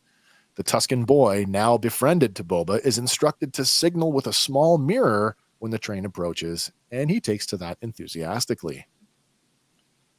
With the speeder training concluded, Boba and the warrior woman continue with the gaffy stick training. Both teacher and student move in tandem as they perform a cadence with their weapons. A group of children looks on, copying their movements with play sticks. Facing off once more, the two warriors begin to spar. The woman tries to rend the gaffy stick from Boba's hand, but he's learned his lesson about grip, and he holds on. Hooking the end of her gaffy stick, Boba disarms her, flinging it into the air, but the woman makes a diving roll and catches it before it hits the ground. In one fell swoop, she trips him flat on his back and brings her gaffy to bear, stopping short of delivering the killing blow. Instead, she offers her hand to help him up so that they can continue to spar. All right. So that was the next lesson. I was going to say, did we want to talk about Joanna for a second? We can. I mean, the whole fan community has been gushing about this woman. And we would be remiss not to talk about her. I know we mentioned her last week and we brought up all of her credits. Captain Marvel, Wonder Woman, etc., etc. But like, Videos are showing up. How good is she in this episode? Awesome. Oh yeah, it's fantastic too. When she gets to the train, and we're going to cover that a lot closer when we get to it. It's just she has my favorite comedic. I mean, it might even be my favorite beat of the whole episode. But it's played for comedy, but it's my favorite moment of the whole episode. Totally is. It totally is. All right, let me get to our next one here. So meanwhile, a Tuscan lookout spots something in the distance with his binoculars, and he sounds an alarm. The train is coming, and it's go time. The camp is a flurry of activity as everyone moves to their battle positions. Rifles are handed out, and snipers take up firing positions, while Boba and the other riders mount their speeder bikes. Boba shouts, "Warn the others," and the Tuscan boy takes off running as the riders speed away. As the train rapidly approaches the camp, Boba and his Tuscan posse speed toward it in an attempt to get behind it. At the same time, both the Tuscans and the Pikes begin to exchange fire. Despite moving at a tremendous speed, the Pikes prove to be capable marksmen, hitting Bantha and Tuscan alike. One of the Pikes notices the Tuscan posse moving up the side of the train, and he focuses his fire on them, knocking out one of the bikes. Meanwhile, the Tuscan boy, having reached his position, uses the mirror to signal another group of snipers pre-positioned further away from the camp. The Tuscan snipers manage to take out a few of the Pikes, creating enough of a distraction for Boba's posse to pull up alongside the train and to throw grappling hooks.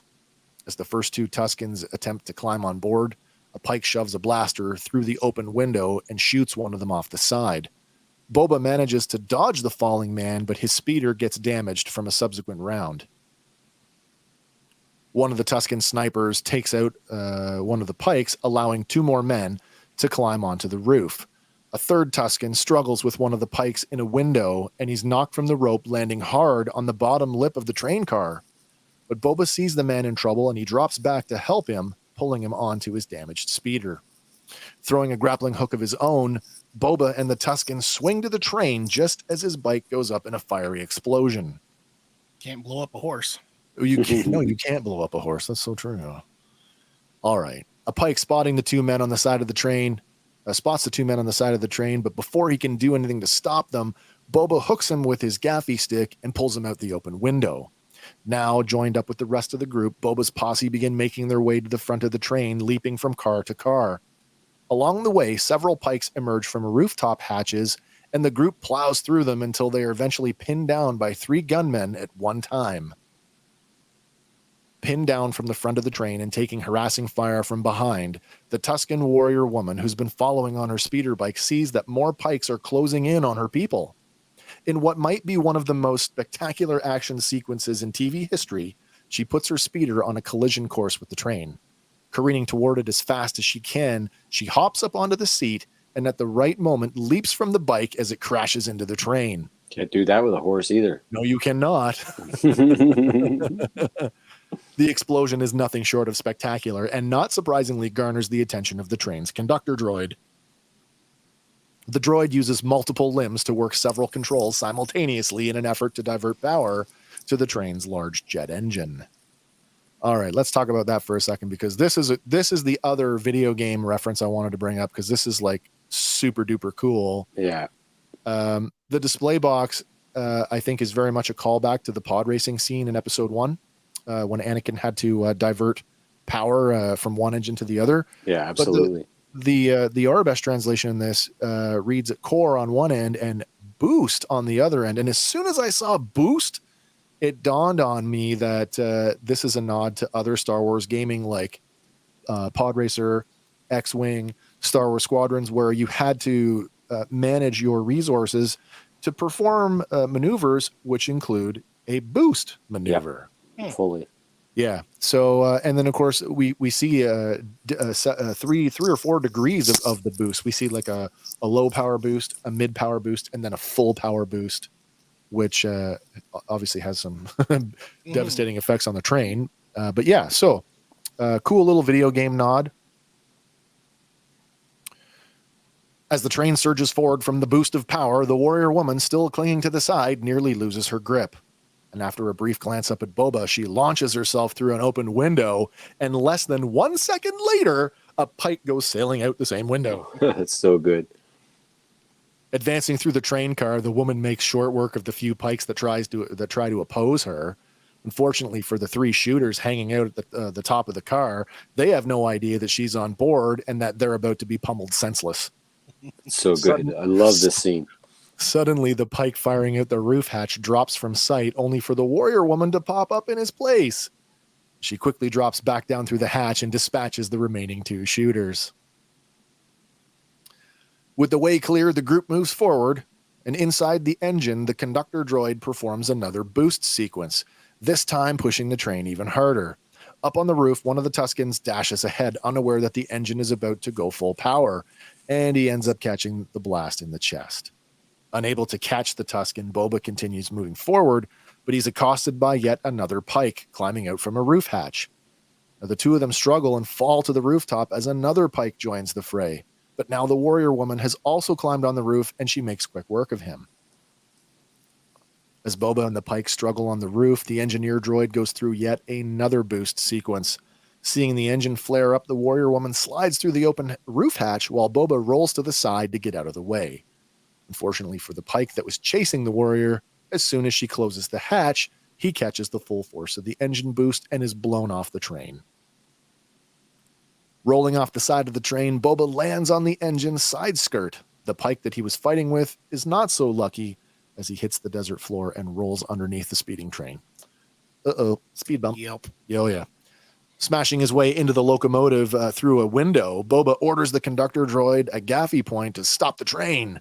But the droid panics and throws itself out the window on the other side, coming to rest on 4 of its limbs while it watches the train disappear into the distance. So bailing out the window works. Maybe that's how Max Rebo got out. Throw yourself out the window of a move. Well, yeah, and Max Rebo's pretty soft. Yeah. The way He that looks droid pretty moved soft. reminded me of something, but I couldn't really put my finger on it. It almost spider-like. I hate to bring this up because, I mean, it's not a terrible movie, but it Wild Wild West vibes out of that. Oh, maybe almost. maybe that robotic dog or whatever. The big spider, the villain at the end, the big yeah, spider yeah. thing. The spider It's they so tried to long put into since every I've seen movie. that movie. I get a little bit of a steampunky vibe though. The whole, I mean, the inside of the train. It's not lost on me that it's basically the modern equivalent of a steam engine. You know that he's literally He's like turning, a low-level Grievous. Yeah, I guess so. He's turning valves, Yeah. like actual valves. I'm like, oh, you're trying to create more steam pressure. What are you doing? You know? They even call it a Johnson bar in the descriptive audio. the Johnson, the Jobson, the Johnson bar. Okay, In the descriptive audio, do they say that he detaches from anything or just no, just throws himself out a window. because the way he's operating, maybe there's like a little port that I wondered that as well because plug he in your kind of conductor, he looks. I mean, except for the 4 arms, when he's standing there, he looks like he's on like a like a pedestal. swivel. Yeah, exactly. Yeah. That way he can, rotate to whatever controls he needs. I guess so. But I mean, you would make a droid, detachable like that if let's say you wanted to replace, you got it for servicing, you got to get it out to service it, or you got to replace it with Maybe he a serves new the one. black box as well. Yeah, probably. So he'd have all his recorders going, right? Yeah, I mean, a droid like that, I don't know how much functionality it needs to have, like operate the train and go from point A to point B, but obviously self-preservation is obviously a function. What is my function? You serve butter. Oh no. Everything's better with Bluetooth. Yeah. Okay, with the train systems now clearly overloaded, the engine housing begins to fall off. Spotting the Johnson bar, Boba tries to pull it back, but he can't budge it. So he wedges his gaffy stick in for leverage, leaning on it hard, and the bar begins to slide back. Finally, pushing it all the way back, the main engine dies out along with the train's repulsor field, and the train careens headlong into the desert sand, skidding to a halt. Now we've said it before, and this is just a training stick. Yep. How versatile that tool is. Well, and this is it too. Like this one is just wood. It's just 100%. It's not even a full. There's no metal in it. Yeah. And I mean, we know that the other gaffies are a hybrid of both. Yes. I actually got the impression from A New Hope that gaffies were made out of junk. like just pure. I thought the original ones were just scrap all, iron. Yeah, I thought that they were all steel. Yeah, so did I actually. Yeah. All right, with the train now stopped and the remaining pikes grossly outnumbered, the Tuscans begin looting the train for anything and everything that might be of use. And with the pikes rounded up and under guard, Boba sits on a barrel and accepts a black melon from one of the guards. This was a little weird to me. Why? I thought that maybe she should be sitting there holding court, and he should be while he should still be talking. There should be nothing fundamentally different about the scene, except she should be sitting throne-like, and he should be off to the side behind her doing all the talking. She's the ranking Tuscan, right? I would think, but very cool scene still. I don't disagree with you on that. I think that there's an argument to be made for that. I would like to see more. I hope going forward, they've already talked about that as the show goes forward, we're going to spend less time in the past and we're going to spend more time in the future. So, I mean, we have a limited amount of time to spend with the tribe. There's got to be more there. And I would like to see more, more of what is her. I mean, obviously she's the best warrior in the tribe, or at least we think she is. Right. But there's got to be more there, because there's that we've established, or at least we think anyway, there's this undertone where she and the chief and perhaps the boy are a family. Yeah. Right. I'd like to see more of that dynamic played out while we still have time with these characters. And at the same time, though, like her being the warrior, always standing at the ready. Yeah. Well, there is that maybe too. she wouldn't take a seat. No, that's a good point there as well. They're all good points. All right, where are we at here? Here we go. Boba demands that the pike leader identify themselves, and when he does, the pike leader asks if they're to be killed. Boba tells him, "No, that depends on how you answer what I'm about to ask you." Asking him plainly, "Is the train carrying spice?" The pike plays coy and he says, "What do you mean?" And Boba clarifies, "Sensana spice from the slave mines of Kessel." But the pike continues to play dumb, asking, "What does spice look like?" But at the very moment that he says that, two Tuscans drop a chest and the lid gets knocked open and releases a huge cloud of orange dust. Can we talk about how high those two Tuscans are for a second? Poor people. Those poor like, every time I watch that scene, I look over at Lauren and I go, "Whoa, they're screwed now." You think Boba's going to have a trip. These two guys, yeah. Man, they got the full face of all the spice there. Wow. I would fill a Camtono, no problem. So what's worse, spice or lizard? Oh, I don't know. Highly addictive. Imagine just the tiny little backstory if we run with it. These two Tuscans are now suddenly addicted to spice and have access to a whole train full of it now. Like, wait. So are we saying that these two guys are now the Cheech and Chong of Sand People? It's possible. We could run with a story. They're the Rosencrantz and Guildenstern of the Tuscan Raiders. That's awesome. Side stories ready to be going. Boba just looks at the pike and he's like that. All right. So taking a drink from his black melon, Boba tells the pike leader that things aren't looking too good for you. But the pike tries to justify their actions, saying that they thought the Tuscans were uncivilized raiders and they were only trying to protect their route. Now at that, Boba stands up and he tells the pike leader that the sands are no longer theirs, that the Tuscan tribe lays ancestral claim to the land, and that if they want to pass, a toll must be paid, adding that any death dealt from the passing freighters will be repaid tenfold. Stepping towards the pike, he continues, "Now go back to your syndicate and present these terms. Your lives are a gesture of our civility." So good. Oh, I love that line. So good. And there, I mean, how cool is this? You've got this, probably what I would say the most sincere portrayal of an indigenous people in television history being led by an indigenous person. Yeah, fantastic. Oh, fantastic. Strong, also strong. Like it's somewhere in between the North American nomadic tribes and the Bedouin tribes of the Arabian Peninsula. Yeah. And I mean, that was a criticism that came up in episode 1 about why, and I'd said that these guys look more Bedouin. Their tents are very different. But that makes sense given what the chief says later on about there being different tribes and how some tribes survive by hiding. Well, if you're the tribe that survives by hiding, you need to be portable and mobile, unlike the tribe that captured Anakin's mother, who obviously survived by killing, and maybe were more, this is our territory and we're not moving. Hence the animal hides and the more solid structures. Yeah, I think it's just a wonderful place that we're in entertainment where, with Hawkeye, where we have a deaf Native American character played by a deaf Native American girl. actor.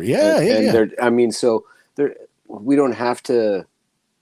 We could do anything now, and embrace all of those things. And I hope we find out that there are more deaf people playing these Tuscans, and they're using that Tuscan sign language that was invented for the Mandalorian. My gosh, yeah, it's stuff so like that good. Knocks my socks off. I could have done. I love to hear stuff like that. I think what I say, we have about 80 slides, for the video version of the show tonight, and I probably could have made for every. And I actually did that with the slide where he's talking to the boy about using the mirror. I tried to get each hand gesture in there, but I mean, for every piece, like language bit, we could have a whole show just on language. Yep. Oh yeah. It's so good. All right. Now where are we at here now? I've got to get talking and I lose my place here. So adding that any death dealt from the freighters will be met by tenfold. And isn't the Pike's his position, if you will? Yep. Of, we were just defending against these uncivilized raiders. Yep. Yeah. Oh, it's very typical. So yeah, I mean, that's another reference to that whole, like, what's the word? The stereotypical Western movie, that whole, traveling through Indian country. Yeah, the wagon train. Yeah. Yes. Yeah. Circle the wagons. And the first time we've seen the Pikes live action without helmets on too, right? It is the first time. Yeah. They were all helmeted, right? They got a gentle redo in this from their animated appearance. Yes. I'm not disappointed. They look more amphibian. Yeah, very much so. Yeah. I almost felt like in the Clone Wars that they had more of a. Now it could have just been the way that the headdress that they were wearing, but I was like, are they part like dinosaur? Are those feathers? What's going on there? But yeah, and then they had like this whole Egyptian thing going on a lot. With the triangle heads and some. There was like the elongated neck thing going on. That's gone now, but that's okay. Like I'm not all that upset with that. We saw them in, like you say, in Solo, and they look like regular dudes with helmets. That's right. And now they maybe that puffy thing, maybe it expands and their head gets. Maybe cool feature. All right. Releasing the Pikes, Boba instructs them to walk single file toward the high sun. Interesting that he tells them walk single file. And does that not play into the next line where, he says that if they leave now, they can reach Anchorhead by sunset. The Pike leader who protests because he's fearful that they will be killed after they leave. But Boba reassures them, and this is the line that it ties into, that they are now under the protection of the Tuscans and no harm will befall them. So walk single file, and every other sand people or person out there will think you're one of us because we all move in single file. Yep. Like it's a way of communicating without communicating. Yeah, a nonverbal way of communicating to others that, these guys know the way, so they're okay. And it's funny, like, so it's their way of communicating with one another, and ObiWan interprets it as a way of keeping a military advantage on you. Yeah, he's thinking like a general, right? Yeah, right. Yeah, absolutely is. All right. Denying the Pikes their water car, he tells them that they will each survive on a black melon, just as these people do.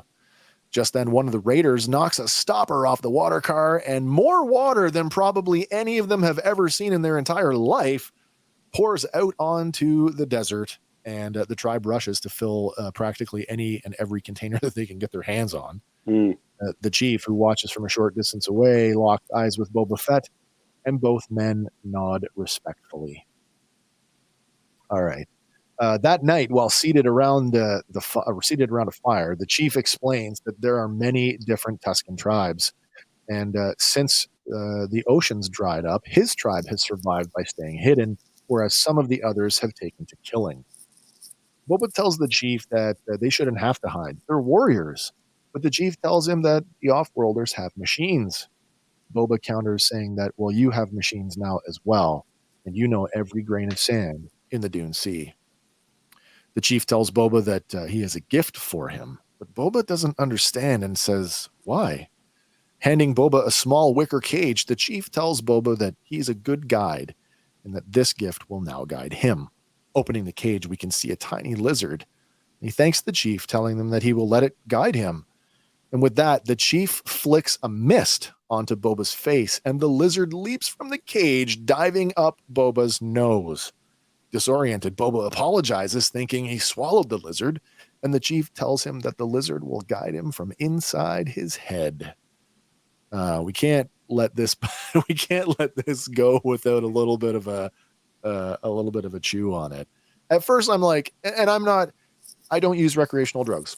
So I don't have firsthand knowledge. So I'm like, is this like a mescaline thing? Is this the Star Wars version of peyote? Maybe. I think I've settled on it's more akin to the what was it we were talking about yesterday, Hank? The Colorado DMT. Yeah, the Colorado River toad. Yeah. The whole line of "Don't lick the frog." That's right. That perhaps somehow this lizard secretes a substance that may be DMT-like, and that's how we get this. I mean, there's no other way to describe it. It's a drug-addled vision quest. And I got to say, this is exactly how I got my gaffy stick, so it tracks. It's perfect. Is yours also wood and metal? Yeah, it's less metal, but more wood. Forged in the fires of Vision Quest. Yeah. Okay, so moving on to the Vision Quest. Very quickly, Boba, his disorientation, it worsens to the point where, like, as I said, it becomes this full-on sort of drug-induced Vision Quest. Alone, Boba wanders the desert. The world around him blurs, and he sees flashes of himself in his armor.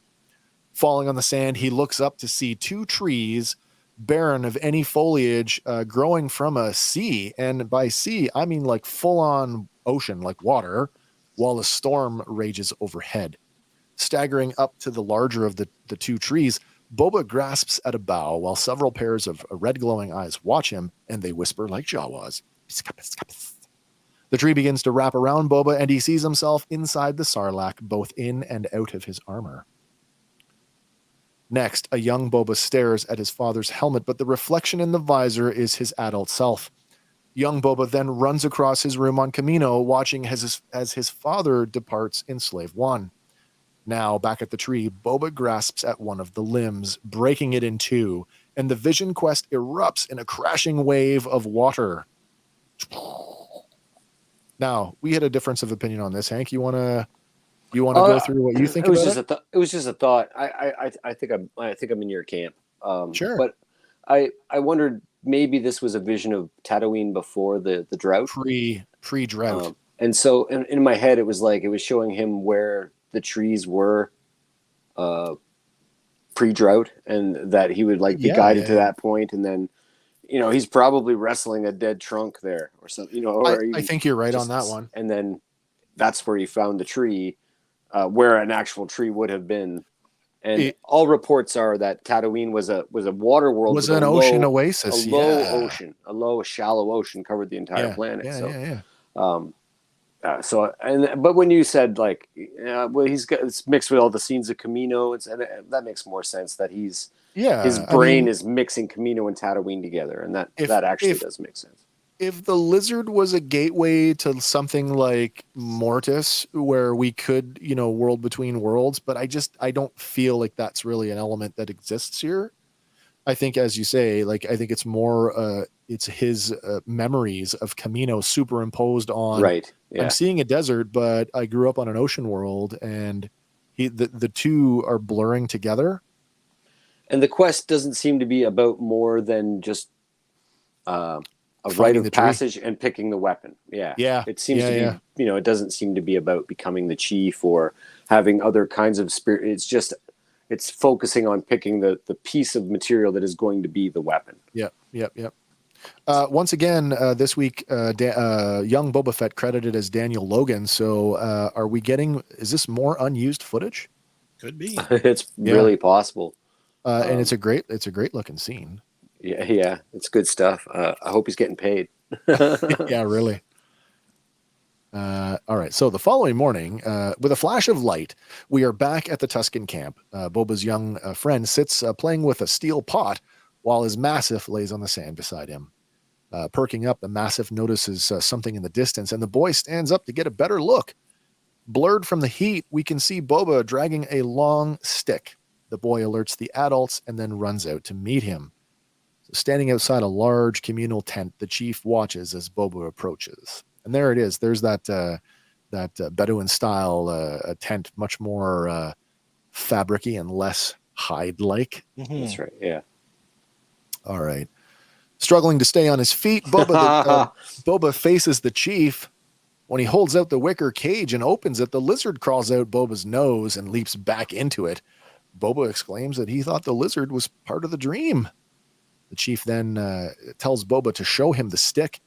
And after the chief's inspection, he nods to the warrior woman who takes the branch from him, while two Tuscans usher Boba inside the large communal tent. So we talked about, as you say, the vision wasn't maybe about anything else other than just getting the stick. There wasn't anything else sort of ceremony or spiritual going on here. But I mean, that's just the opening part of this whole ceremony. Right. Transformation. Yeah. I read it more like a rite of passage then. I agree. I totally agree. Yeah. I even said to my wife watching this, I said, so every Tuscan goes through this to go and create their gaffy, right? 100%. Yeah. I'd like to see that portrayed, because how do they would have to disrobe partially for that, or do they go in through the mouth grill, or like? It depends. There's only I did a lot of Tuscan research in the past week. Yeah. There's only one reference I found to the reason that they're wrapped. It's a Legends reference, and it's goes back to ancient. They're an offshoot of Jawas. That there's a common ancestor. There's a common ancestor, but that they don't like the sight of flesh, and so ancestrally they just cover up so that they never have to look at flesh. Wow. I mean, they're breeding. There's something, I don't know how they breed. So that's a Legends reference, and I don't really chalk it up too much. That's interesting. The way we're building the new sort of Tuscan canon is fantastic to me. It almost makes you wonder if in the Legends context, if they were maybe had more similarities to the Bomar, who also enlightenment through leaving the flesh. Right. Yeah, they are one of the two races they talk about that were pre-drought. The Jawas. Yeah. Interesting.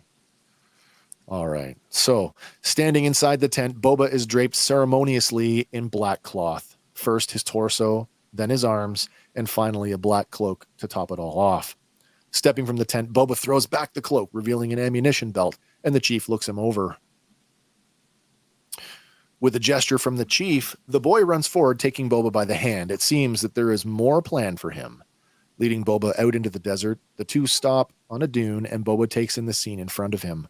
The warrior woman stands waiting for him outside of what looks to be like some kind of rudimentary smithy. As Boba approaches the workshop, the warrior woman hands him back the tree branch. Boba then passes it to a Tuscan artisan who mounts it in a vise and begins to hack off the knots and offshoots. Once the branch is cleared of knots, and the artisan picks up a bladed tool with two handles, and he gestures to Boba, showing him how it works. It's a log peeler for anybody who cares. Yeah, totally. Basic hand tool. Wood shaping tool. Yeah, exactly. Boba takes the tool and he begins to shave the branch down, forming the basic shape of a gaffy stick. Using a hammer and hand chisels, he sculpts the burled end and hardens it in fire. Boba and the Tuscan smith then fit the gaffy with its spiked haft. With fine precision, Boba cuts and fits 3 blades onto the spiked end and seals them with a paste. With the gaffy complete, Boba presents it to the warrior woman, and she nods in her approval. Now that paste is like cemented through fire. It has to be. I mean, He jams it back in the fire. Yeah, once yeah, they're all yeah. attached. I don't know anything about metalworking, so I mean, if you guys It's watching like a and welding listening, flux. yeah, probably. yeah, I guess so. I'm thinking, what is it, JB Weld? What's going on there? You know? a little bit of compound A and a bit of compound B, rub them together. Inserting the metal into the wood and then heating it, also like wetting it too, it caused the wood to expand and contract and maybe naturally hold the metal in the wood. I get the idea of shoving the wooden end into the fire because that just hardens it. I mean, that's tempers it, sure. But the paste thing, that's beyond me. So I mean, looks cool. Somebody out there with a better knowledge of I guess forging and weaponsmithing, maybe you guys can chime in and I'll ask a welder tomorrow. Yeah. Okay, so that night, Boba and the warrior woman returned to the camp to find a group of adults seated around a bonfire. Boba boldly displays the new gaffy stick to his chief, and he nods in acceptance. Boba then holds the stick out, and he turns it to display it to the rest of the tribe. Facing the warrior woman on the other side of the campfire, they both ceremoniously shoulder their weapons, and then immediately launch into a ceremonial dance. At first, only Boba and the woman dance, circling the fire, twirling their gaffies in unison. But as they circle the fire, more Tuscans join in, and the dance now more resembles a haka. And I gotta say, with Tamura being a Maori, and we saw, I mean, you guys saw the gallery episode for The Mandalorian. Yeah. You saw him performing the haka right on the set of The Mandalorian. Oh yeah. You cannot tell me that he did not have a hand in the choreography of this scene. Some influence at least. He had 100%. And I mean, look at the gaffy stick. It looks like the Fijian blade, the weapons that they would use. He had said, and Polynesian weapons. There was something that came out. I don't know if it was in the gallery episode or if it was in something written that I'd seen for season 2, Mandalorian season 2. He'd actually had a say in that. He's like, oh, it looks like a thing, whatever it's called. Mm-hmm. And he had an influence in how that gaffy looked because he wanted it to be more like like you say, the traditional Polynesian weapon. Yeah, so cool. As the Tuscans revel in their dance, the chief joins in, and before too long, the entire group is moving around the fire. And with everyone facing the fire, they thrust their gaffies skyward. And then we cut to black and the episode ends.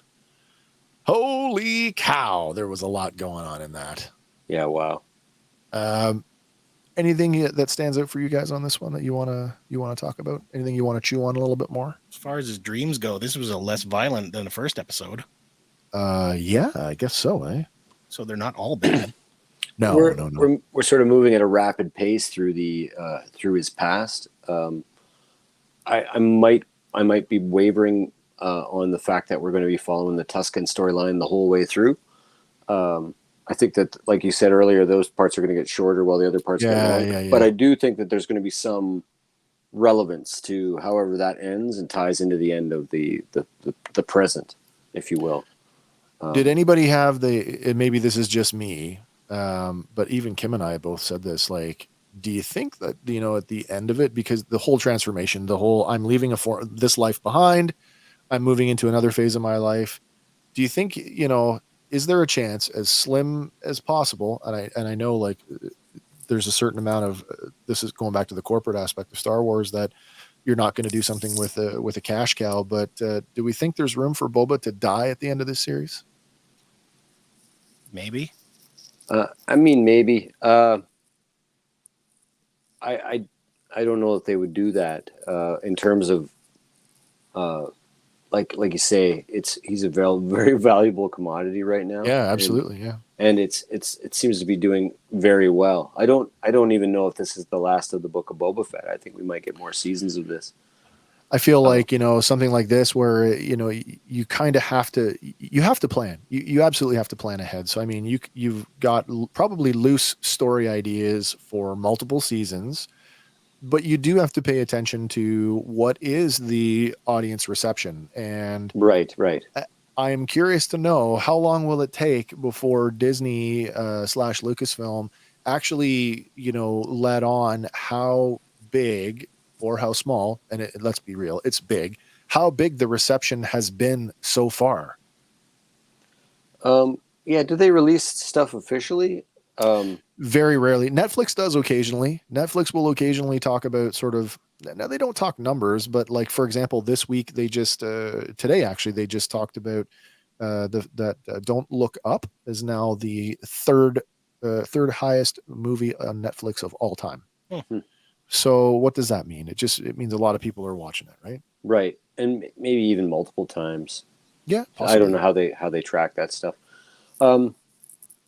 I do know that there's been a lot less vitriol this week than last week. Almost like I would agree with that. Almost like they're writing it in real time, because it's like points were addressed, and I haven't heard so much squeaking this week as I did. I threw a gauntlet down at the beginning of the week. I was like, "Talk shit now." I want to hear it. I want to hear what your problems are now, because they were thin to nothing before, and they're absolutely nothing now. And then I saw an interesting post today. It actually made me think, and that's that the guy said, or the lady, I'm not sure who, but said that they're seeing a lot more posts talking about how people are talking about it bad than they're actually seeing people talk about it bad. And I was like, well, that's actually, it's a self-perpetuated problem. Like, and it all starts with, I think, people seeking other people's opinions or approval before they formulate their own. And it's a crazy thing. And it's okay to watch a show and not understand it or not like it or really like it. It's like, and I think that people fall into this peer pressure trap. We're in a bunch of the same groups online, and so like we've all commented on each other's stuff. But like when I say that we're in the same groups, we're all seeing the same. For every 10 positive comments, you'll get that one like negative comment, and then the sub comments under that, like these guys are just getting destroyed. Like, yes, to my way of thinking, there is an overwhelming positive response to the show. Yeah, and so and that's what I've said in a few of the groups. I haven't found anybody in real life. Yep. And by that I mean engaging on the internet with them, or in my opinion, that everybody's saying these negative things are either bots or idiots, which are just as good. I mean, I really think a lot of people. I've went out and I've made the distinction now, and I've commented people asking, "Is this worth watching?" And I've said, the short answer is yes. But then I throw the caveat in there, and it's a big if you are tied, and I mean absolutely married to Boba Fett's Legends lore, the show's not for you. No, it's not. And none of this new Star Wars is for you then. And that's right. Yeah. I really think that people need to, like, that's one of the things I have seen lately, where people are like, just pretending they live in a universe where the sequels never happened, so that as soon as somebody starts talking about sequel this, they're like, you mean Dark Empire? You mean, and it's kind of funny, but at the same time, I get the humor in that. Right, it is funny, but I do see a lot of people just straight trolling for clicks and for likes and for other things, like Rey is the best Jedi ever. Tell me I'm wrong, and of course you're going to get a million people telling you wrong. But you're just saying something outlandish just to get views, and I don't see how any discerning, intelligent person could watch this show and go that it's not really good. As soon as again, like not to beat up on the there's plants in the desert, folks. But I mean, that is the level of vitriol that we're talking about. It's like people who are like, are you that? I don't know if there's any other word to say it. Are you that daft where like you can't accept there's vegetation in a desert? No. A 50-year-old infant can levitate space buffaloes, but you can't. There you go. Like, come on. It's you can't. I went to see ET when I was a young fella. Yes. And I went with my best friend Kelly and his older brother Mark.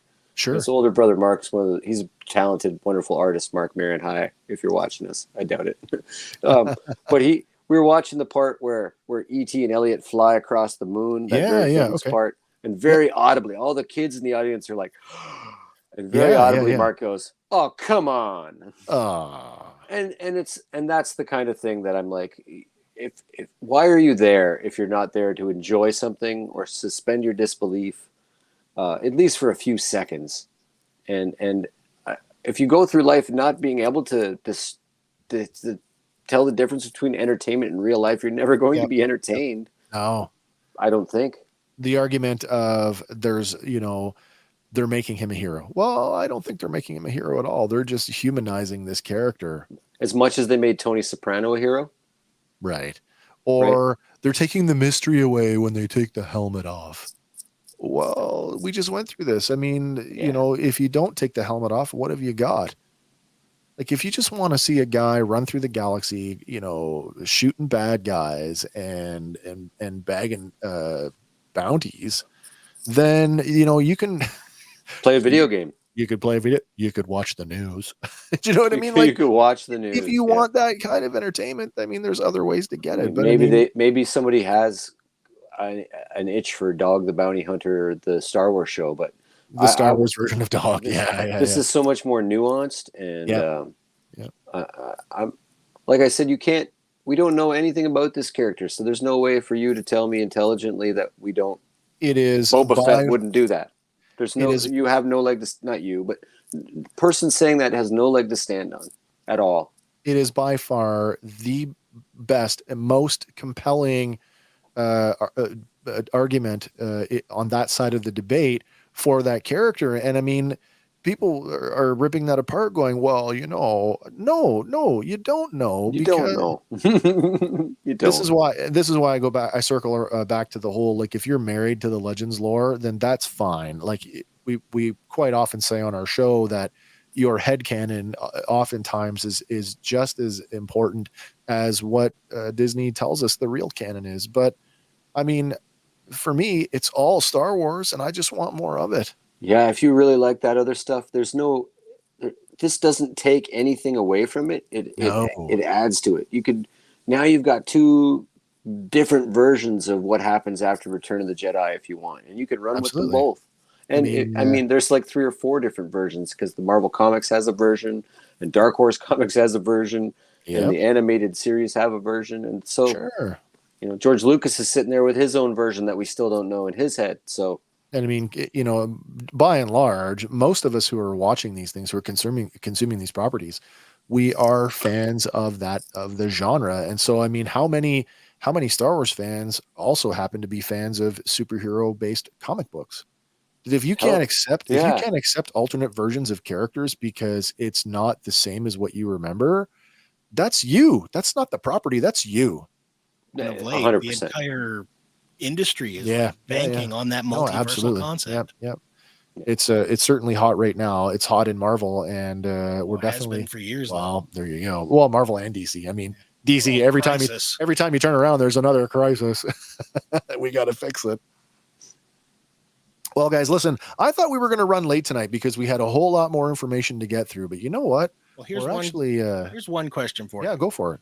And not to be negative, because the entire train sequence was fantastic. Yes. Why were they running spice with a train? Because the Pikes control the spice mines on Kessel, so they're probably delivering it somewhere. Yeah, but considering there would be ports like why wouldn't they just why wouldn't they fly it directly there? Yeah, why not just land it where you need it to be? Okay, well, plot armor. There you go. It's a pretty. I mean, it's such an insidious thing. They talk about it in the novelizations and a few other places, especially the novelization of Solo. That it's like both the Empire and the New Republic are probably highly regulated, or if anything, it's probably completely illegal now. So you just imagine you got to come up with crafty holes to stuff your drugs in to get them across borders and planes and stuff. Yeah. So find a port that allows you to land with that particular cargo, and then we know that the Rangers of the New Republic are pervasive in this reality, right? So. Well, not every. I was going to say that earlier. Is like not every sector has a Carson Teva or a Trapper Wolf. So right, what's going on out there. True. And there's a Marshal coming up. How far away is Navarro from Tatooine? So,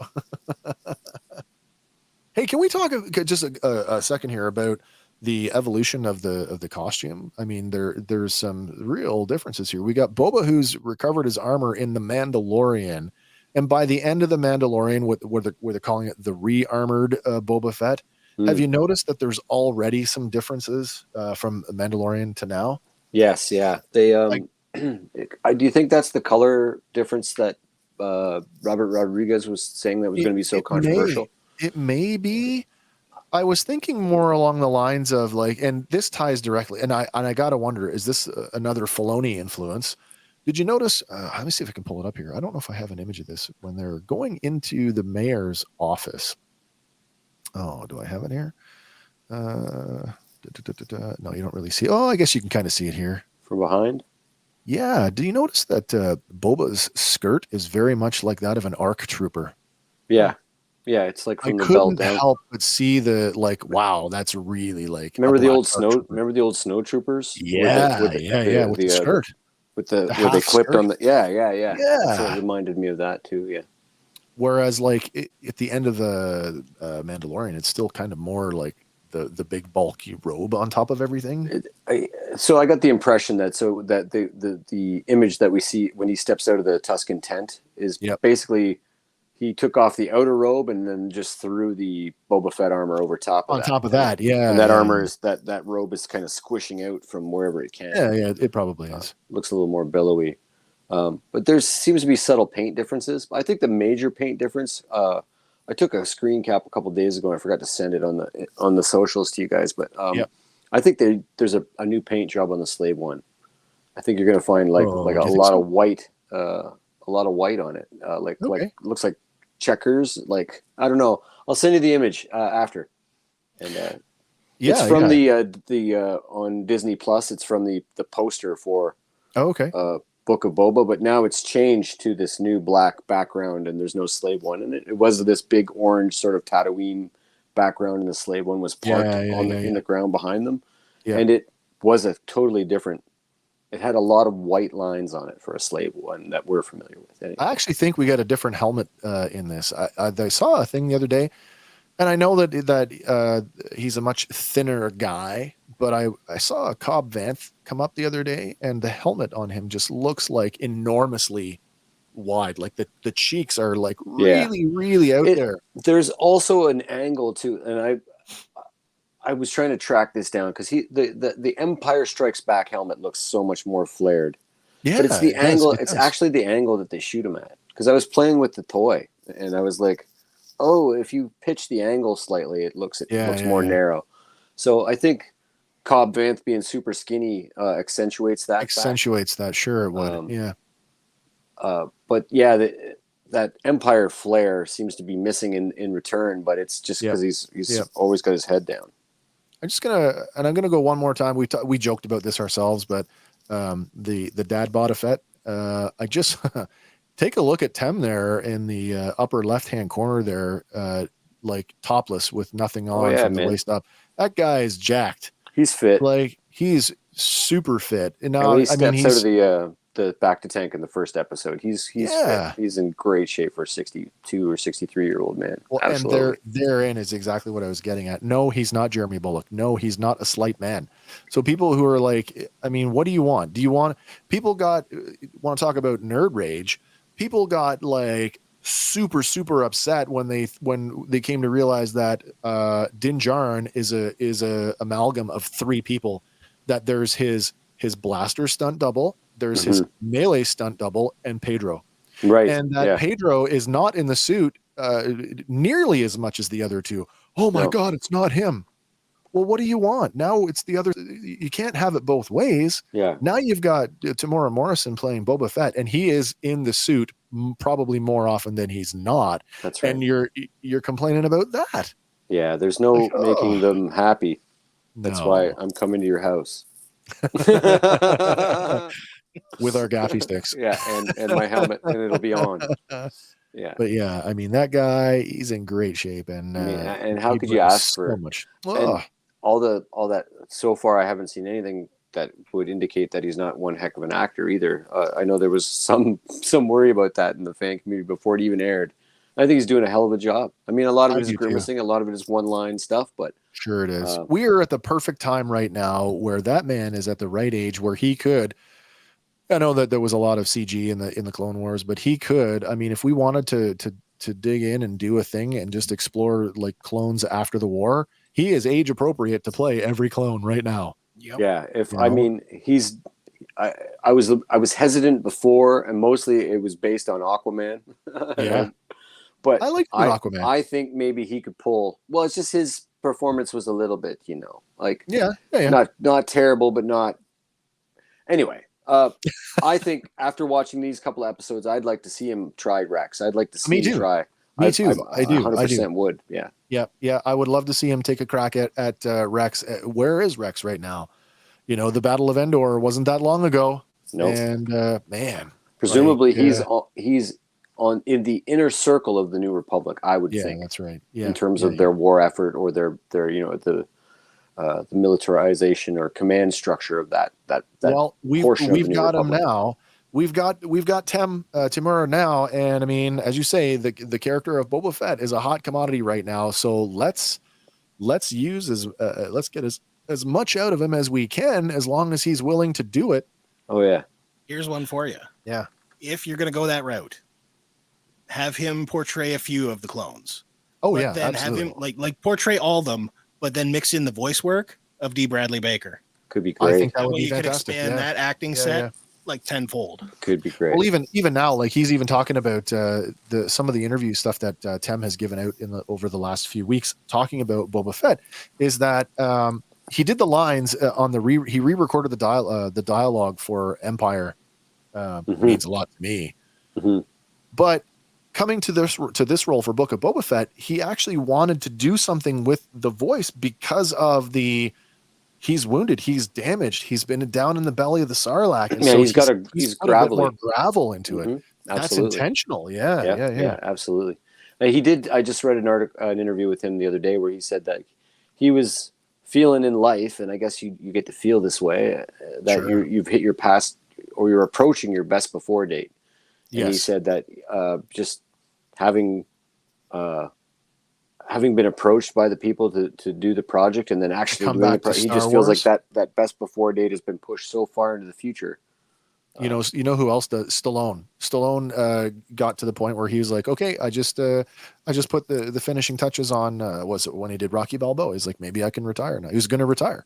Then Rocky Balboa performed so well that he's like, well, maybe I can do another Rambo. And then he was like, I'm nowhere near retiring. Yeah, right. So I think you hit your stride. Creed 2. Sure, but I mean, Expendables 4. Let's not. It's coming. It's coming. By the way, that's true. That is coming. It is coming. It's the whole Leonard Nimoy, William Shatner thing. Leonard Nimoy, I am not Spock. Yeah. Well, Leonard, as your friend Bill here, I should tell you that this whole Star Trek thing, it's really caught on, and maybe you should lean into that a little more. And then Leonard's like, oh, okay. Oh, I am Spock. Right. So, I mean, lean into it while you have it. And I mean, if this elevates him to whatever the next level is for him, yeah, good on you. Oh yeah, big time. Yeah. And we always have Daniel Logan in the back if anything ever happened. I saw a comment today, actually. I saw a comment where somebody said, let's do a spinoff series with Daniel Logan, who's just running around collecting bounties. Do you know what I mean? Like, let's get as a young Boba Fett. Adventures of young Boba. Not? Yeah. Why not? They could do the Adventures of Young Indiana Jones. Why not? That is true. All right. So last week, what did we say? That Disney thing, that poster said we got 8 episodes. That's not right, is it? We're 7, I think. It's 7. It's 7 total. I remember I don't know why they said did that. To you, and yeah. And also, Tamara Morrison came out this week and said that our minds are going to be blown by something in the 7th episode. 5, 6, and 7, according to one of the is he the DP? Mouth shut, DM. keep it shut, man. We don't want to know. One of the director of cinematography had said that 5, 6, and 7 are going to be the blow your mind away. Crazy. And episode 6 is written by Dave. Nice. So something is going to happen in that. For sure, something's going to happen in that. Jedi related. But as they say, like the ending of the series, like how we ended, season 1 of The Mandalorian, we got the reveal of the Darksaber, and then season 2 comes around and we get the return of Luke freaking Skywalker. I know. on the premise of how do you keep outdoing yourself? Oh my God, what are they going to do? No, it's The crazy. aged Han Solo. Well, I Yeah. see. If I Han's would coming accept back, Alden so Ehrenreich too. I would. I am right there with you. If we're Yeah, I going to would do too. Han Solo, if Alden Ehrenreich is up for coming back to Star Wars, and why wouldn't you when they're, as you say, Renaissance?